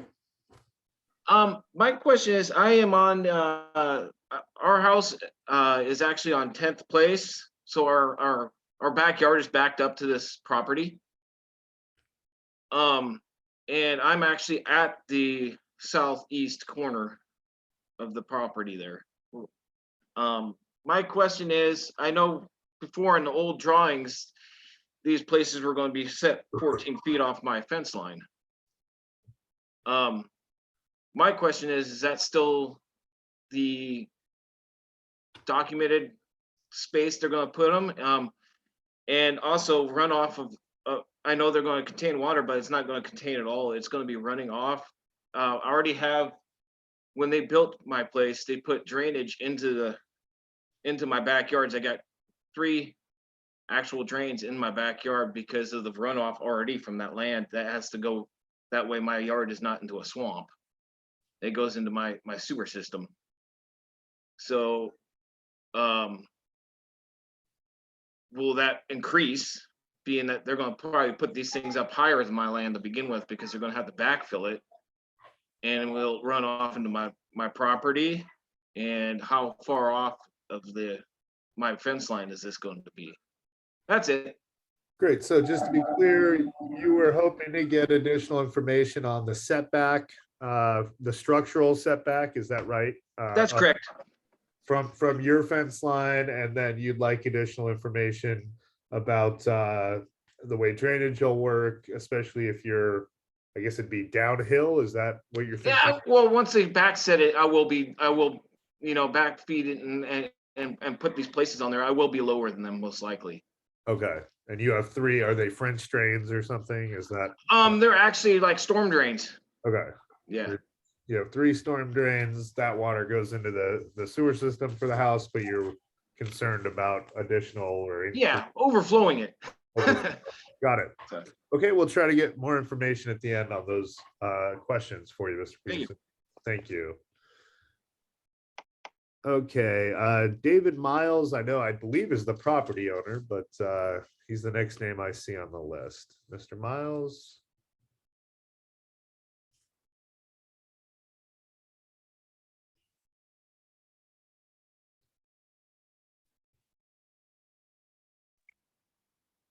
Yes, thank you.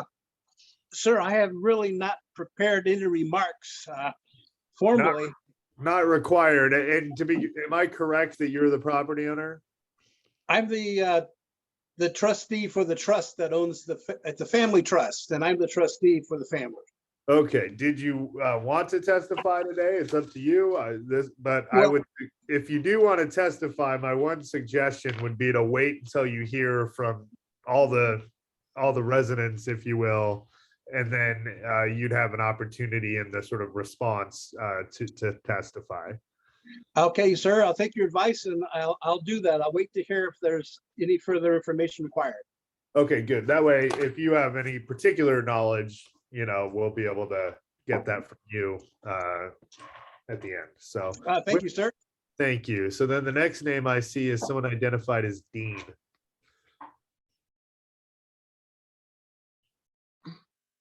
Okay, go ahead. Yeah. Were you interested in testifying? Yes, just like to comment. I live off 10th I'm gonna, Place. I'm gonna swear you in, sir. Do you swear affirm to tell the truth in the testimony you give here today? Yeah, I do. And could you spell your name for the audio recording? Dean, last name Zellers, Zellers. Okay, go ahead. Yeah, I've been living off 10th Place in Lake Stevens here for about 24 years now.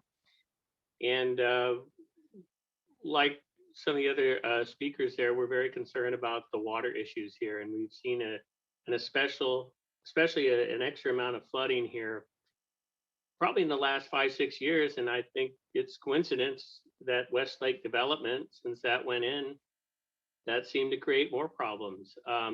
We're just very concerned that the developers really aren't providing enough, the means to really drain this water off when they go and cover that area up. It's just a big concern. We're having to do our own, make up our own types of drainage, somehow actually pumping water out on the street sometimes of 10th Place. The other concern is about traffic. There's just a single road going in there. And we're very concerned about safety, traffic trying to get out of that area onto Davies Road. We just don't feel that enough is really being done about that. But the main issue really is water. And I think just about everybody else will say that the water issue, and it just floods all the time here, and we just think it'll be worse. And that's really all I have to say. Great. Thank you for being here, sir. You're welcome. The next name I see is Derek W.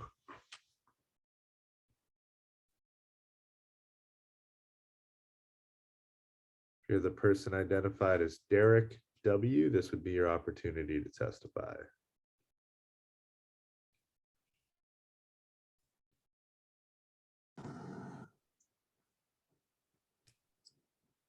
Yeah, you there?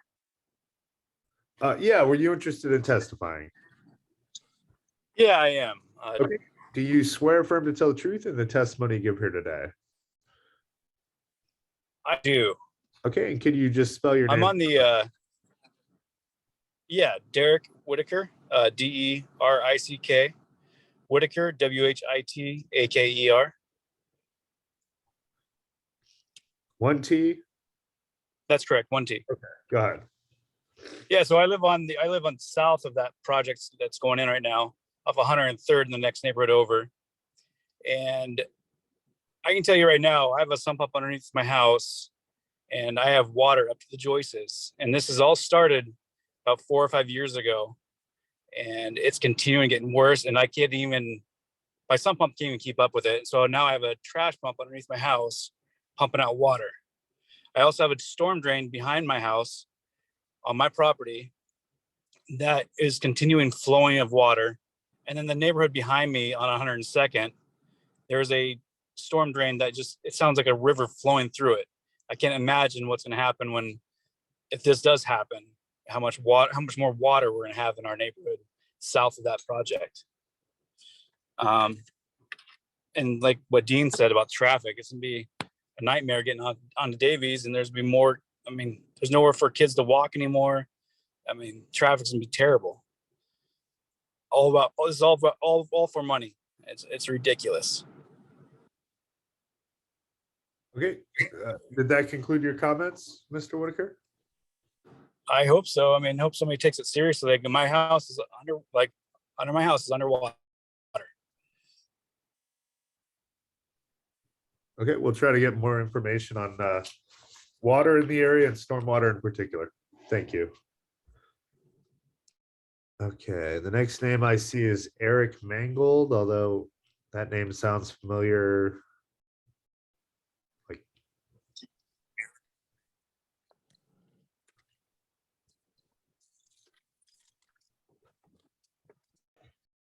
I'm with the city. I thought so. Okay, yeah. For folks that are with the city or the applicant, if you can try to further identify yourself when you sign in, that usually is helpful. The next name I see is Lori Erickson, who I know submitted comments in advance as well. But were you interested in testifying, Ms. Erickson? Yeah, you'd have to unmute yourself as well.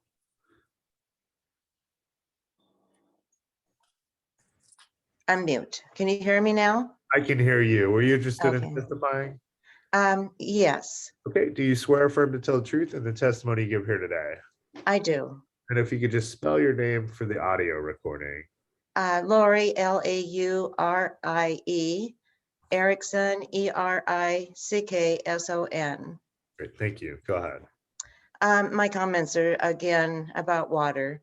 I am on 7th and I'm just adjacent to the property on the north side. And I have submitted a letter about the water issue, and I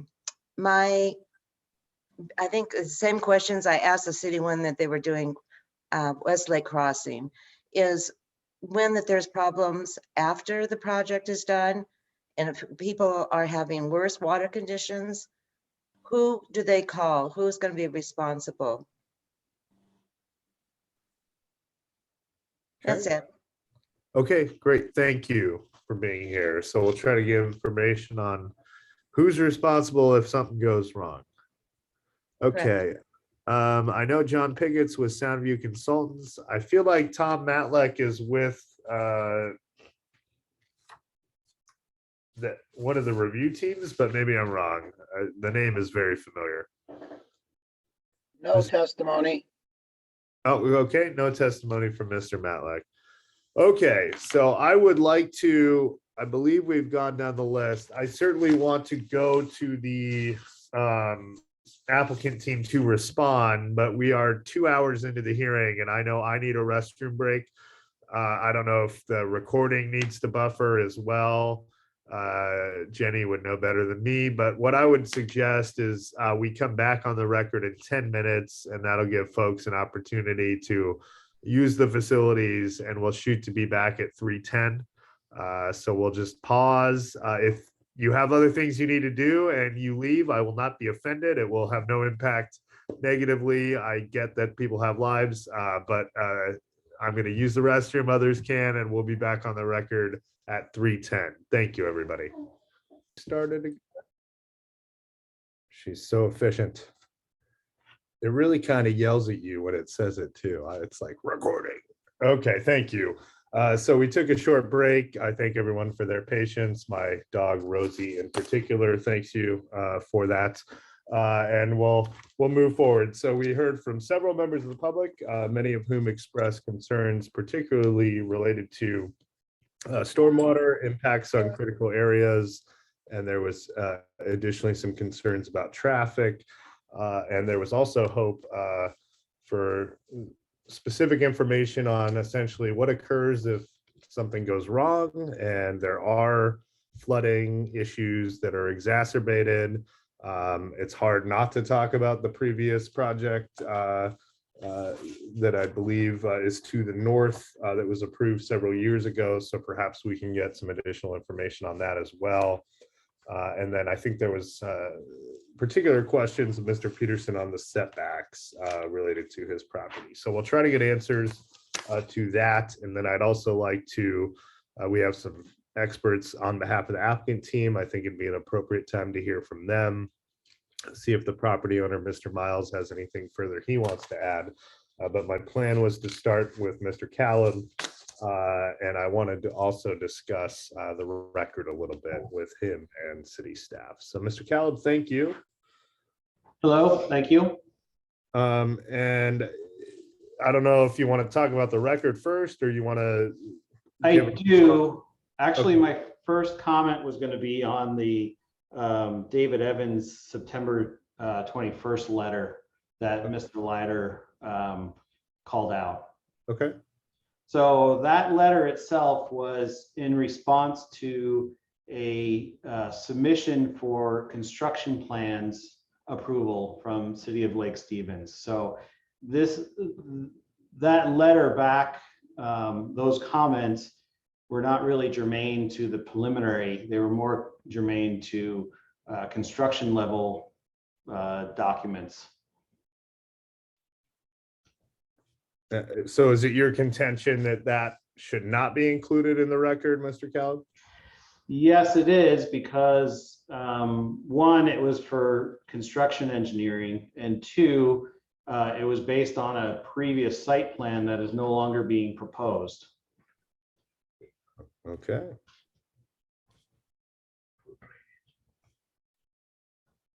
Okay, I've taken note of your thoughts on that. Did you have further, well, in terms of the record, what I wanted to talk to you about was I myself, in my review, struggled to figure out what exactly was included. There was at least one document I certainly did not have an opportunity to review, which was identified as Exhibit 29. There have been several additional documents that have been submitted since. So I had it in mind to keep the record open for any additional sort of comments, because there was quite a bit of confusion for another week or so at least, and then give the applicant team an opportunity to respond. I know you have not yet seen, or maybe you have now, but at the start of the hearing, you had not yet seen Mr. Attorney Brian Intelligence letter with the attachments, and I think it'd be appropriate to let you have an opportunity to ultimately respond if you so desire. But what are your thoughts on that? So I think for most of it, we're going to respond with my comments and Mr. Pickett's comments from Soundview. I think we can answer most of their questions. As far as Mr. Leiter's testimony, which was based on David Evans' letter that we just discussed, I'll be, I guess, talking about the highlighted points of what Mr. Leiter was talking about and our response to that. So I don't think we'll need any additional time, but if you wanted to leave the record open for a week for us to respond, I wouldn't be opposed to that. Well, so to be clear, my intent is I'm hoping we can get, so Mr. Wright explained that the portal, I forget what the city is calling this, what I think is a new system, but Citizen Connect, is that? Okay, I'm getting nods. Citizen Yes. Connect is Yes, a sir. repository of everything. But what I'm hoping to get is we'll call it a final packet for the hearing examiner's review, public review, here as soon as possible, that includes all of the exhibits very clearly delineated in a way, that would be up through 33. Which was Mr. Telligent's letter with the attachments and the revised staff report. So we're sure we're looking at the right thing. And I think Exhibit 8, which is the agency and public comments, we'll talk about with city staff in a little bit, but I think that can be cleaned up. But the hope is that we can get a sort of final review, and I wanted to give members of the public an opportunity if they had additional thoughts. Once we have that final document, then I was going to give you an opportunity for any ultimate response, is what I was thinking about here. Okay, I guess I would say that I think all the pieces are there. They might need better organization, but I think all the pieces are there that people can review. I've certainly seen all of them except for the public comment that came in, in the last day or so. So I don't think I would need any additional time on top. I can answer the public comment within that week. Okay, so we'll revisit this at the end after I've talked to city staff. But essentially, it sounds like you're ready to respond now. If I do leave the record open, you're confident you can produce any kind of response concurrent with any additional comments that come in. Is that accurate? Yes. Okay. Yes. With that, I'll let you go ahead, and I assume you're going to call on Mr. Pickett, but if you have others on your team you were going to call on as well, this would be your opportunity.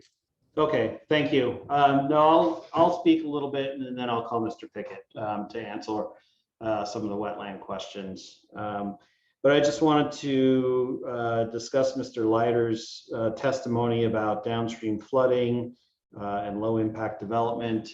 I previously testified that the homeowners in the vicinity, basically on 103rd and on 10th, will probably experience less water in their backyards rather than more water. And I guess I just wanted to re-up that statement because we're taking water that, so let me just go to, I think, Derek Whitaker, Mr. Whitaker had testified he's at the southeast corner, that water's coming across his property.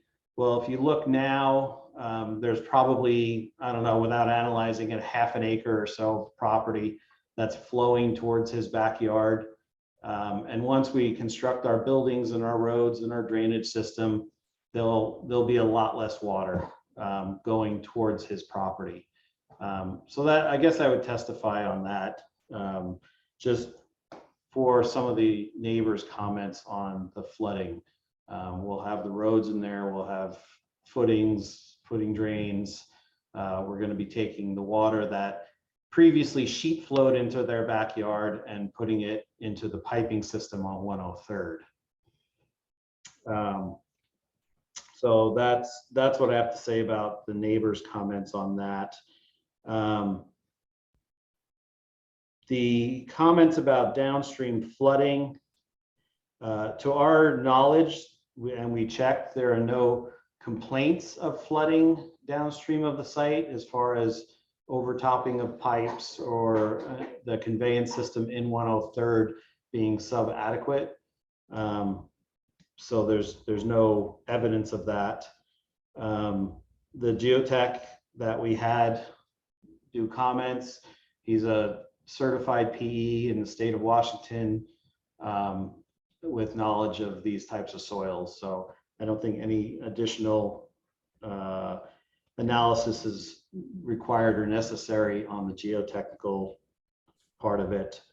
I would have, I'll leave the major analysis for the wetlands up to Mr. Pickett, but I would just say that we're taking out a section of buffer, but we're putting in an area that's 3 times the size that we're taking out.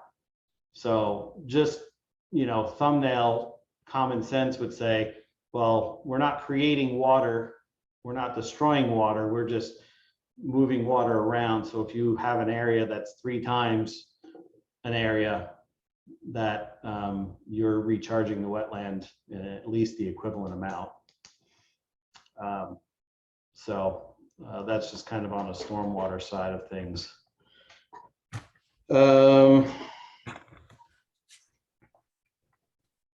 Let's just see. Most of it was just the downstream flooding, the water. Oh yeah, I think Mr. Whitaker was concerned about the setbacks. And the original plan had our townhome 14 feet from his property, and the proposed, the new proposed unit is also 14 feet from his property. So that has not changed. I think that was Mr. Peterson, but okay. So the plan would be. Oh yes, you're right. Structures 14 feet from the property line. Yes, next to Mr. Peterson's property. Okay.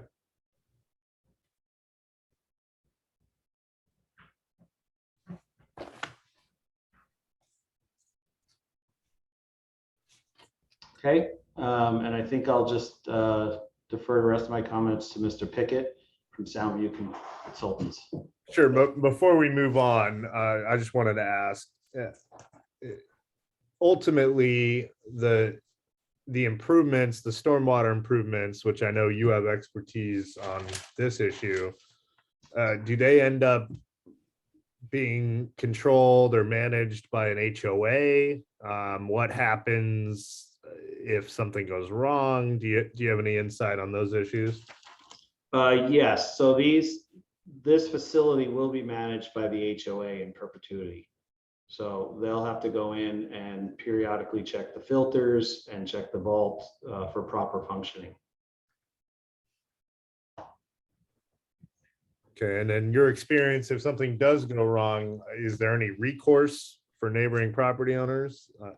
Well, they can talk to the HOA, and if that doesn't work, they can talk to the city. And the city is going to have the right to go in there and do any emergency maintenance if necessary. Okay, so the city, under its, I don't know, police power, could go in and address flooding if that occurred? Yes, if the system's not working properly. Okay, did you have other thoughts you wanted to share? No. Okay, so next we'll go then to Mr. Pickett, who has not yet been sworn in. So Mr. Pickett, thank you for being here. Do you swear or affirm to tell the truth in the testimony you give here today? I do. And could you spell your name for the audio recording? John Pickett, Jon-Pickett. And you're with Soundview, is that correct? Soundview Consultants. Okay, thank you for being here, sir. Yeah, thank you. So I'd like to take the time to address Mr. Tellegen and Ms. Brewster's comments regarding the buffer averaging. Some of them were kind of overlapping, so I'll try to be concise. I do want to just kind of comment specifically on the proposed project, but I will touch base on the prior proposal just to understand kind of how we got here. The previous proposal did propose buffer enhancements, mainly to provide additional screening between the proposed development and the wetland area. Since we're providing buffer averaging, which meets the code requirements, buffer enhancement is no longer proposed at this point in time. So to go through kind of the buffer averaging proponents that were in question, the averaging will not reduce the overall functions of the wetland area or the buffer area. The area that's proposed to be averaged is closest to the existing single-family residence on site, which does have invasive species and degradations of the actual wetland buffer area. That's the area that's actually proposed to be reduced. The area that's proposed to be added back in is areas that's much higher functioning. It has intact forested areas, higher functioning vegetation, larger trees, and that has the potential to provide that habitat function, as well as the screening. It should be noted that the area that was identified on the west side of the wetland that is surrounded by wetland areas, it's actually not surrounded specifically by wetland areas. The wetlands are adjacent to it and around it. And so is the wetland buffers, but this is an unencumbered area that theoretically it's very unlikely to be developed, but it has the potential for some improvements on it. That is an area that's proposed to be retained and to go back into as buffer addition. So it is providing a net gain in terms of overall buffer function on site. And as Mr. Caleb had alluded to, we're providing almost 3 times what's required for the buffer area on site from the area that's being decreased. And it is important to note that while providing these higher functioning areas, they do provide additional water quality treatment, the buffer functions that I alluded to, the groundwater function, groundwater recharges areas. And when you're providing additional area in addition to these higher functioning areas, as proposed to what's being reduced, overall, we're providing a net gain and lift in the wetland protection and wetland function. Thank you. Could you reiterate for me, sorry, at the outset, you were saying because buffer averaging is occurring, mitigation is no longer proposed? Did I hear that wrong? Is it, or removal of invasive species is not required because that buffer averaging is being used? I got a little lost there. Yeah, so yeah, enhancement is not being proposed because they meet the buffer averaging requirements, which it's not specifically required to provide on-site mitigation or enhancements if you're meeting the buffer averaging code criteria. Okay, so if the criteria, you're saying if the criteria for buffer averaging is met, then on-site enhancement or mitigation isn't required. You just have to do the math on, we removed this much and we added this much, and we don't have to get rid of invasive species, et cetera. Is that the argument you're making? Correct. If the buffer area is adequately screened and providing the function, then additional enhancement is not required. So in other words, if the buffer area is relatively intact, the code does not require you to provide additional buffer enhancement or mitigation. Got it. Okay, sorry to interrupt. Did you have further comments, Mr. Piggott? I do not. Okay. Mr. Callum, anything further, or any other members of your team you were hoping to call on? No other members of the team. I'd just like to point out that our original traffic analysis had pointed that there was not going to be any issues with 27 townhomes, new townhomes, and now we're reducing that to 13. So obviously any traffic impact would be less than our original report. And also, if you do decide to include that peer review from David Evans, it is based on a different site plan and different grading. So most of their comments are not going to be relevant anymore, just because our grading plan is different, our impact is different. We're no longer as close to the wetland, and where we're grading is different.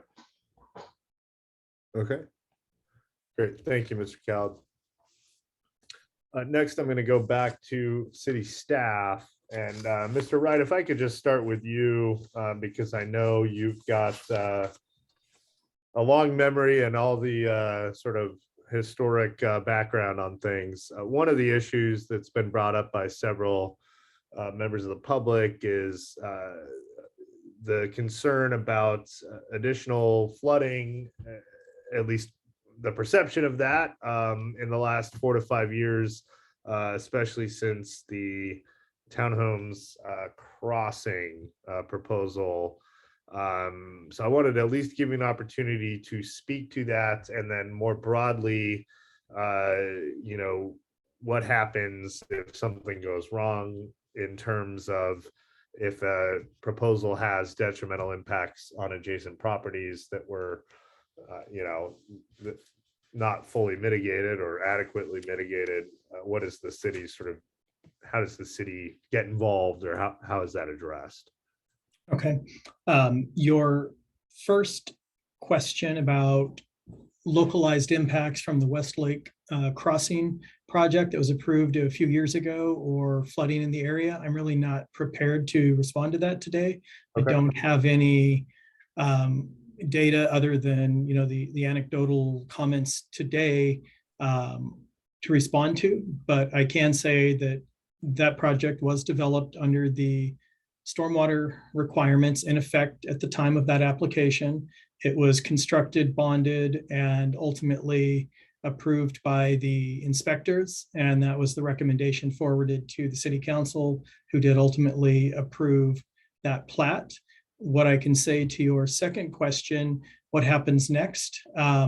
All final plat documents include language that authorize the city to go in and abate situations, specifically as it relates to stormwater flooding or flooding from stormwater, inadequate maintenance, etc. So the city retains that right with all subdivisions, and we don't usually execute that right. Usually we do go to the homeowners associations first, make sure that they're doing proper maintenance of their facilities and so forth. But the city, again, does retain that right through conditions on the face of the final recorded plat to be able to do that. Okay, and then if there's someone better you'd like to turn to, or not better, but someone with more expertise on the issue, if I recall correctly, there have been instances in the past where a certain amount of groundwater monitoring has been required by the city in advance of site development. That's if I recall correctly. Maybe I'm wrong, but In this instance, there did not appear to be any requirement for additional monitoring of groundwater in advance of site development, especially, now during the wet season, which I think Mr. Adams pointed out. But is that something the city often requires, doesn't require, did not seem appropriate or necessary in this instance? Just any thoughts on that issue? Sure. I can give you a broad response, and then we do have Eric Mangold, who's our public works technician, and he may have additional comments. Okay. So when I have seen with stormwater reports, as was mentioned, there are some different phases. You have a preliminary stormwater report that comes in with your preliminary plat that basically says, yes, we've looked at it, it meets the conditions of the stormwater management manual, and then gives you different options. Either you can look at the feasibility at that point for infiltration, detention, what the water quality is going to be. So it really sets the parameters of future study. Then when you get to your civil construction plan review, you really dial in with that. Based on the initial soil conditions from the geotechnical engineer, there may be advanced studies required as part of that preliminary report. And what you're specifically talking about with water monitoring or fluctuations happens more commonly if there's going to be a wetland fill and there's really a reason to dig into the hydraulics of the site beyond the basic geotechnical report. So that has occurred in some instances. It doesn't occur with every project. And with that, again, I would turn it over to Eric Mangold if he wanted to provide additional comment. Okay, Mr. Mangold. Yeah, actually, I have Shannon Ferrand with us, our stormwater coordinator.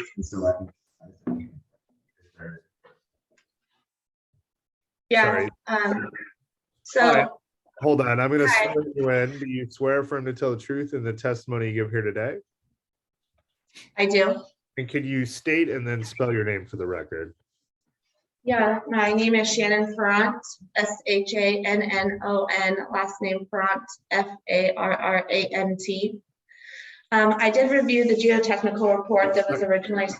Oh, go ahead. Can you one more time your last name a lot slower, and if Mr. Mangold can move away from you so that you don't have the that might make a huge difference.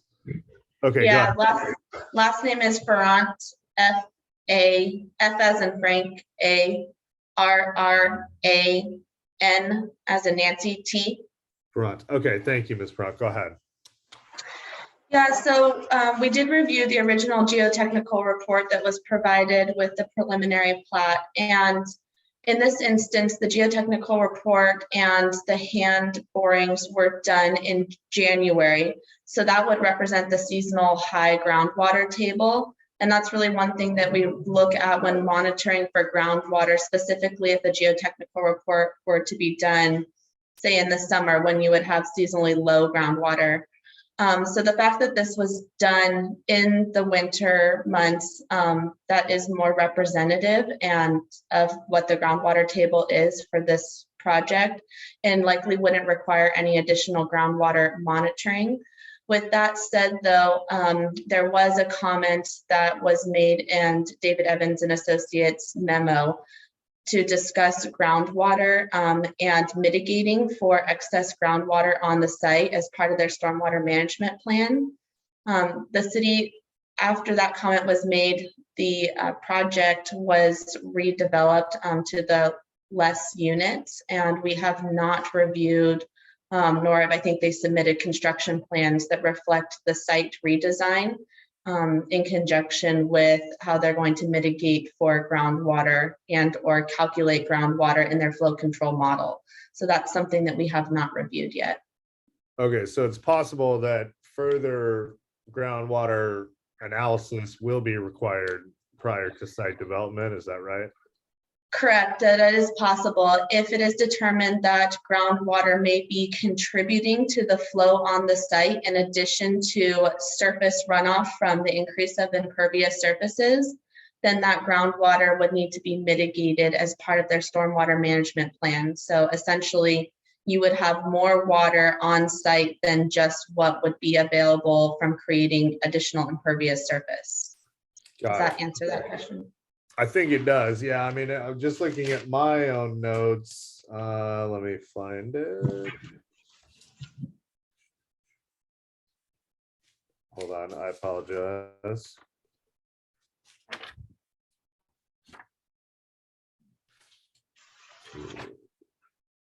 Yeah, I think I wrote.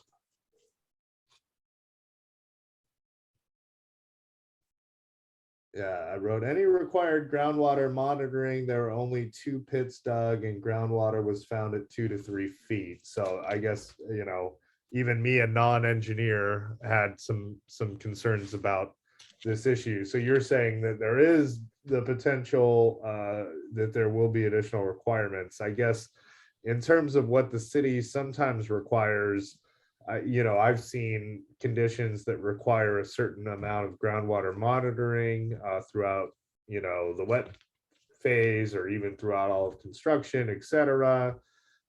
Requiring, you know, a geotech to be on site during construction at various points, you know, additional geotechnical analysis of soils once the site is cleared. These are all things I've seen in the past.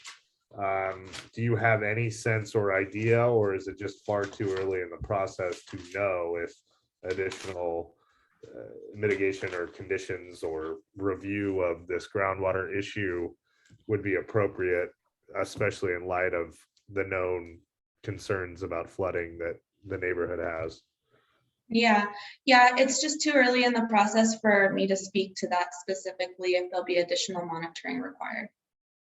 Okay. Great, thank you, Ms. Farrant. Did Mr. Mangold have additional comments he wanted to share? No? No, he does not. Okay, great, thank you. So Mr. Wright, going back to you. Trying to recall if I had additional questions specifically. But did you have additional comments while I'm looking through my notes, Mr. Wright? Not at this time. Okay.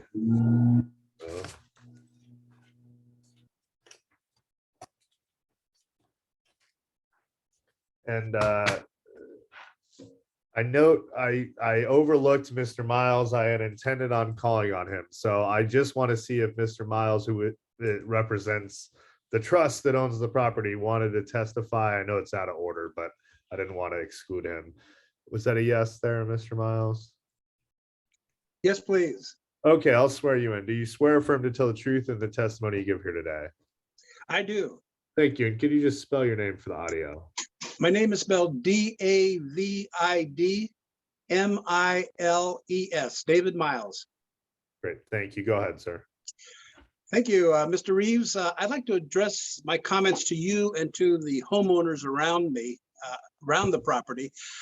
I share your concerns. Water has been initially a concern of mine for some time. We've owned the property, our trust has owned the property for about 15 years. We've seen it dry and we've seen it very wet. And I just want to tell you that I too have a concern about the water, the surface water. I really don't concerned about groundwater. I am concerned that we've had several offers on this property, but this latest builder has shown us that they're very concerned about the environment and the water issues. So I just wanted to let the local homeowners know that these developers are doing the right thing by looking at the water issues and compensating for the effect that the building will have on it. And I know we all understand that in Western Washington, we have a great shortage of housing. And I'm sure that these environmental concerns are not to stop all housing, but just to make it smarter and so it doesn't destroy the environment. So I think these people are doing that. In addition, we be getting nice neighbors in the neighborhood with nice houses and families. And I think that'd be a good addition for the local economy and for the neighborhood. So that was my, those are my statements, and that's why I'm endorsing this this development. And it's, the property is 10.3 acres, and we're really only be working about 1/10 of that. And the rest of that 90% of the land remains pristine wetlands. So I think that'd be of value to the community. Thank you, sir. Those are my comments. Great, thank you, Mr. Miles.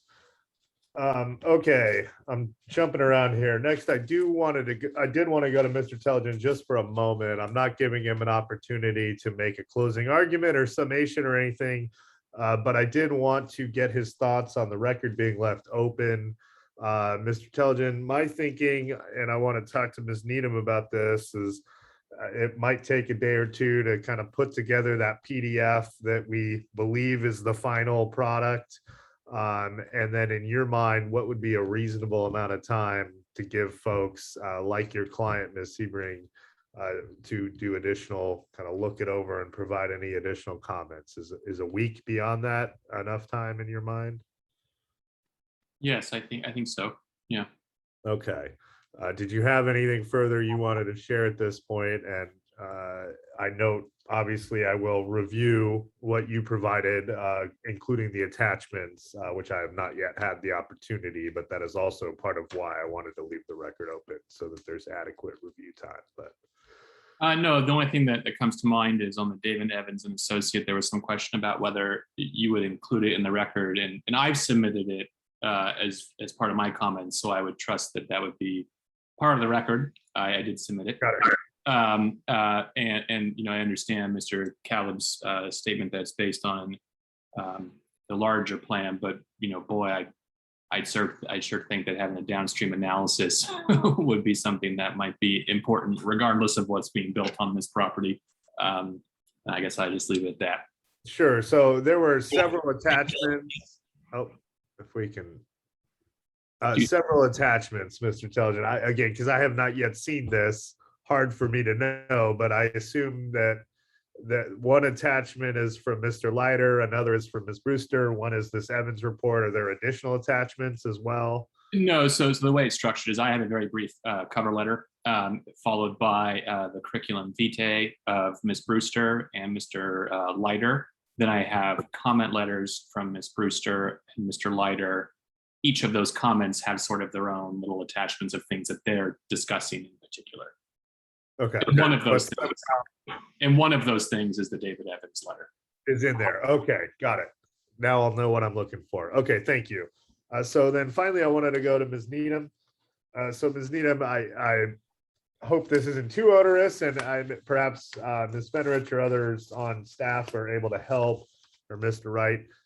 But again, as Mr. Wright noted, you know, I understand that the Citizen Connect system is, you know, it's what was the word? Mr. Wright had a good way of describing it. It's a archaeological repository. That was the word. But what I'm hoping is that here, and you tell me how long you think it would take, but essentially, I've identified 33 exhibits currently. Those were the 29 that were included initially, although the 29th exhibit was not in what I initially had included. Then there were additional public comments from Sally Jo Sebring, exhibit 30, revised staff report 31, Mr. Dick Todd's comments, additional comments were 32, and then Mr. Attorney Brian Telgen's letter with the various attachments just discussed would be 33. What I'm hoping is we can get a document that has all of that together, that we're confident is not the repository, it's the final of all the things that need to be reviewed. Do you have a sense on how long that might take? I believe we can get that done in the next 2 days or so. Okay, and then the other specific concern, which I think both Ms. Sebring and I had to do with Todd Gray. You had referenced a second letter from him. He's the Tulalip Tribes ecologist. I don't believe I had that in the record. So I would like that to be included in Exhibit 8. And if it's possible to just restructure Exhibit 8 so that, you know, the same, for instance, everything apart from Exhibit 30, if all the comments from, say, Sally Jo Sebring are in one place and all the comments from Frank Monkman are in one place, I think that was the intent, but I think there might have been some mishmash that occurred. If we could do that, and if also we could just sort of have an A section and a B section, and one section is the public comments, and the other section is the agency comments, I think that would also help with clarity in terms of the review. So today's a Tuesday. So you're thinking by Thursday, Friday, please be as realistic as possible. Thursday works for me.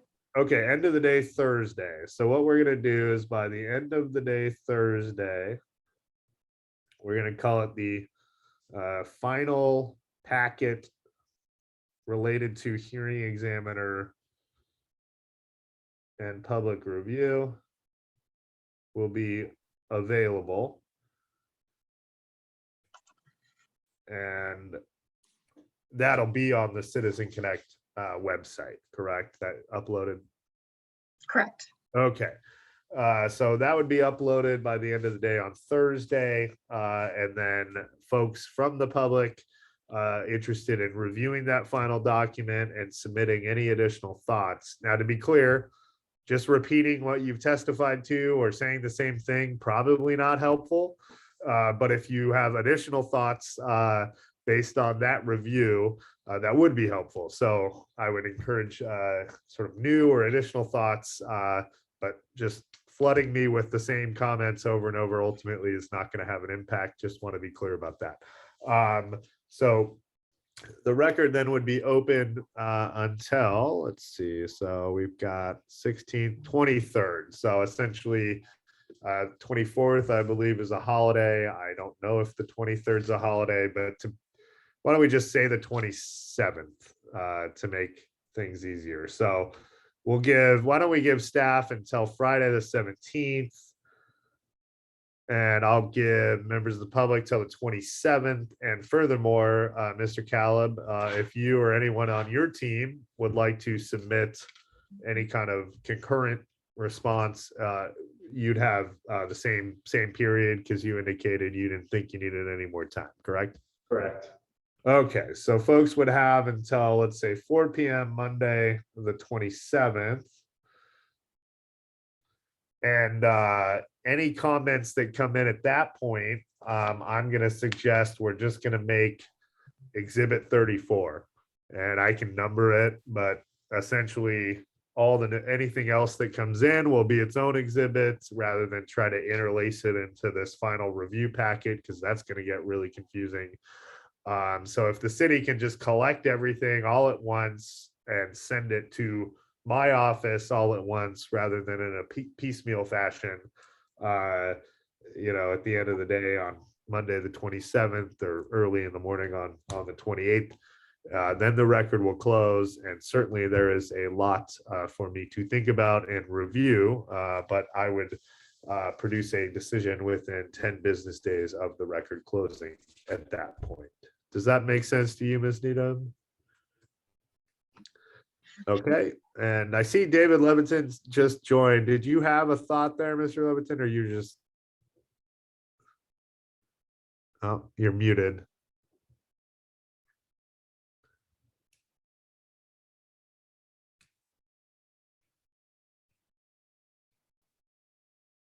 Now your audio, I think, is working though. Okay, well, David tries to sort that out. Mr. Telligent, does that plan make sense to you that I just proposed? It certainly does. My only reservation is I would slightly prefer the 28th rather than 27th. 27th is the Monday after the Christmas weekend. I know I'm out the latter half of that week. Sure. Why don't we say Tuesday the 28th? I think that's reasonable. Now, Mr. Levinson, was there something you wanted to say? I just noted I saw you and you hadn't been on the video feed prior to now. So yeah, are you able to hear me now? I switched out my headphones. I can hear you now. Was there something or you? Yeah, I haven't been sworn in. I don't know if I need to just ask a procedural question for submitting the documents to you. And just, I was gonna just give some general guidance to the parties of record and the parties of interest. So, please do. If, you know, what we had done is we had consolidated all 29 exhibits. Well, it was originally 28 exhibits with the duplicate exhibit 28. We then did all 29 exhibits. That was uploaded as one PDF, which actually is indexed. If you go to the bookmarks within either Adobe or Bluebeam, or if you go to the table of contents within Microsoft Edge or within kind of most of the browser-based PDF programs, you can see the individual exhibits, and you can actually go and click on each individual tab and go to those. So I just wanted, for the ease of use for individuals that maybe were having a hard time navigating through the exhibits, you know, we're happy if the preference from the hearing examiner is to upload all of those documents as individual exhibits. That can be done, but we felt like doing it as one file, which are tabbed and are indexed by individual exhibit number. Maybe people just aren't quite familiar, and that I should have provided some additional guidance when I sent follow-up emails on December 18th, indicating that we had updated the packet, and then sent out another email on December 9th to let people know that we had actually added in red exhibit numbers to the individual exhibits that were within there. So, you know, we'll take directions from the hearing examiner as far as, is it okay to have it as one exhibit that is tabbed? We will go ahead and break out Exhibit 8 into both public comments versus agency comments. Those are currently organized by individual in alphabetical order by last name. If there's a way that you prefer that to be done, you know, we can, you know, prepare basically a cover email just to note how the document is organized, just because we do want people to be able to navigate the packet as, you know, thoroughly but also as expeditiously as possible. Sure, and in terms of one document with thumbnails or an index that's searchable, I think that works fine. You know, I think unfortunately, just, you know, tech and the world we live in, you know, I received something and I, you know, have a lot going on, and I downloaded it the second I got it, and I put it in a file, and then I went to review it, and then later on I realized I probably should have gone back to the city's website, and you know, so that's on me. I just, you know, when there's multiple versions at the last minute, it can get confusing. But so I'm fine with the one document that is tabbed out. But if we could again put it together, a new one that is the final, now that we have all these additional exhibits, that would be helpful.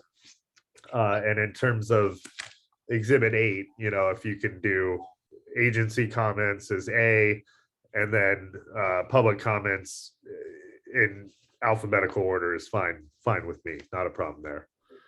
Yeah, thank you for that direction. And I think outside of this specific proposal, we can work with your office just on some procedural issues to make sure that we're getting you the information in the manner that's the easiest way for you to receive it and to review it.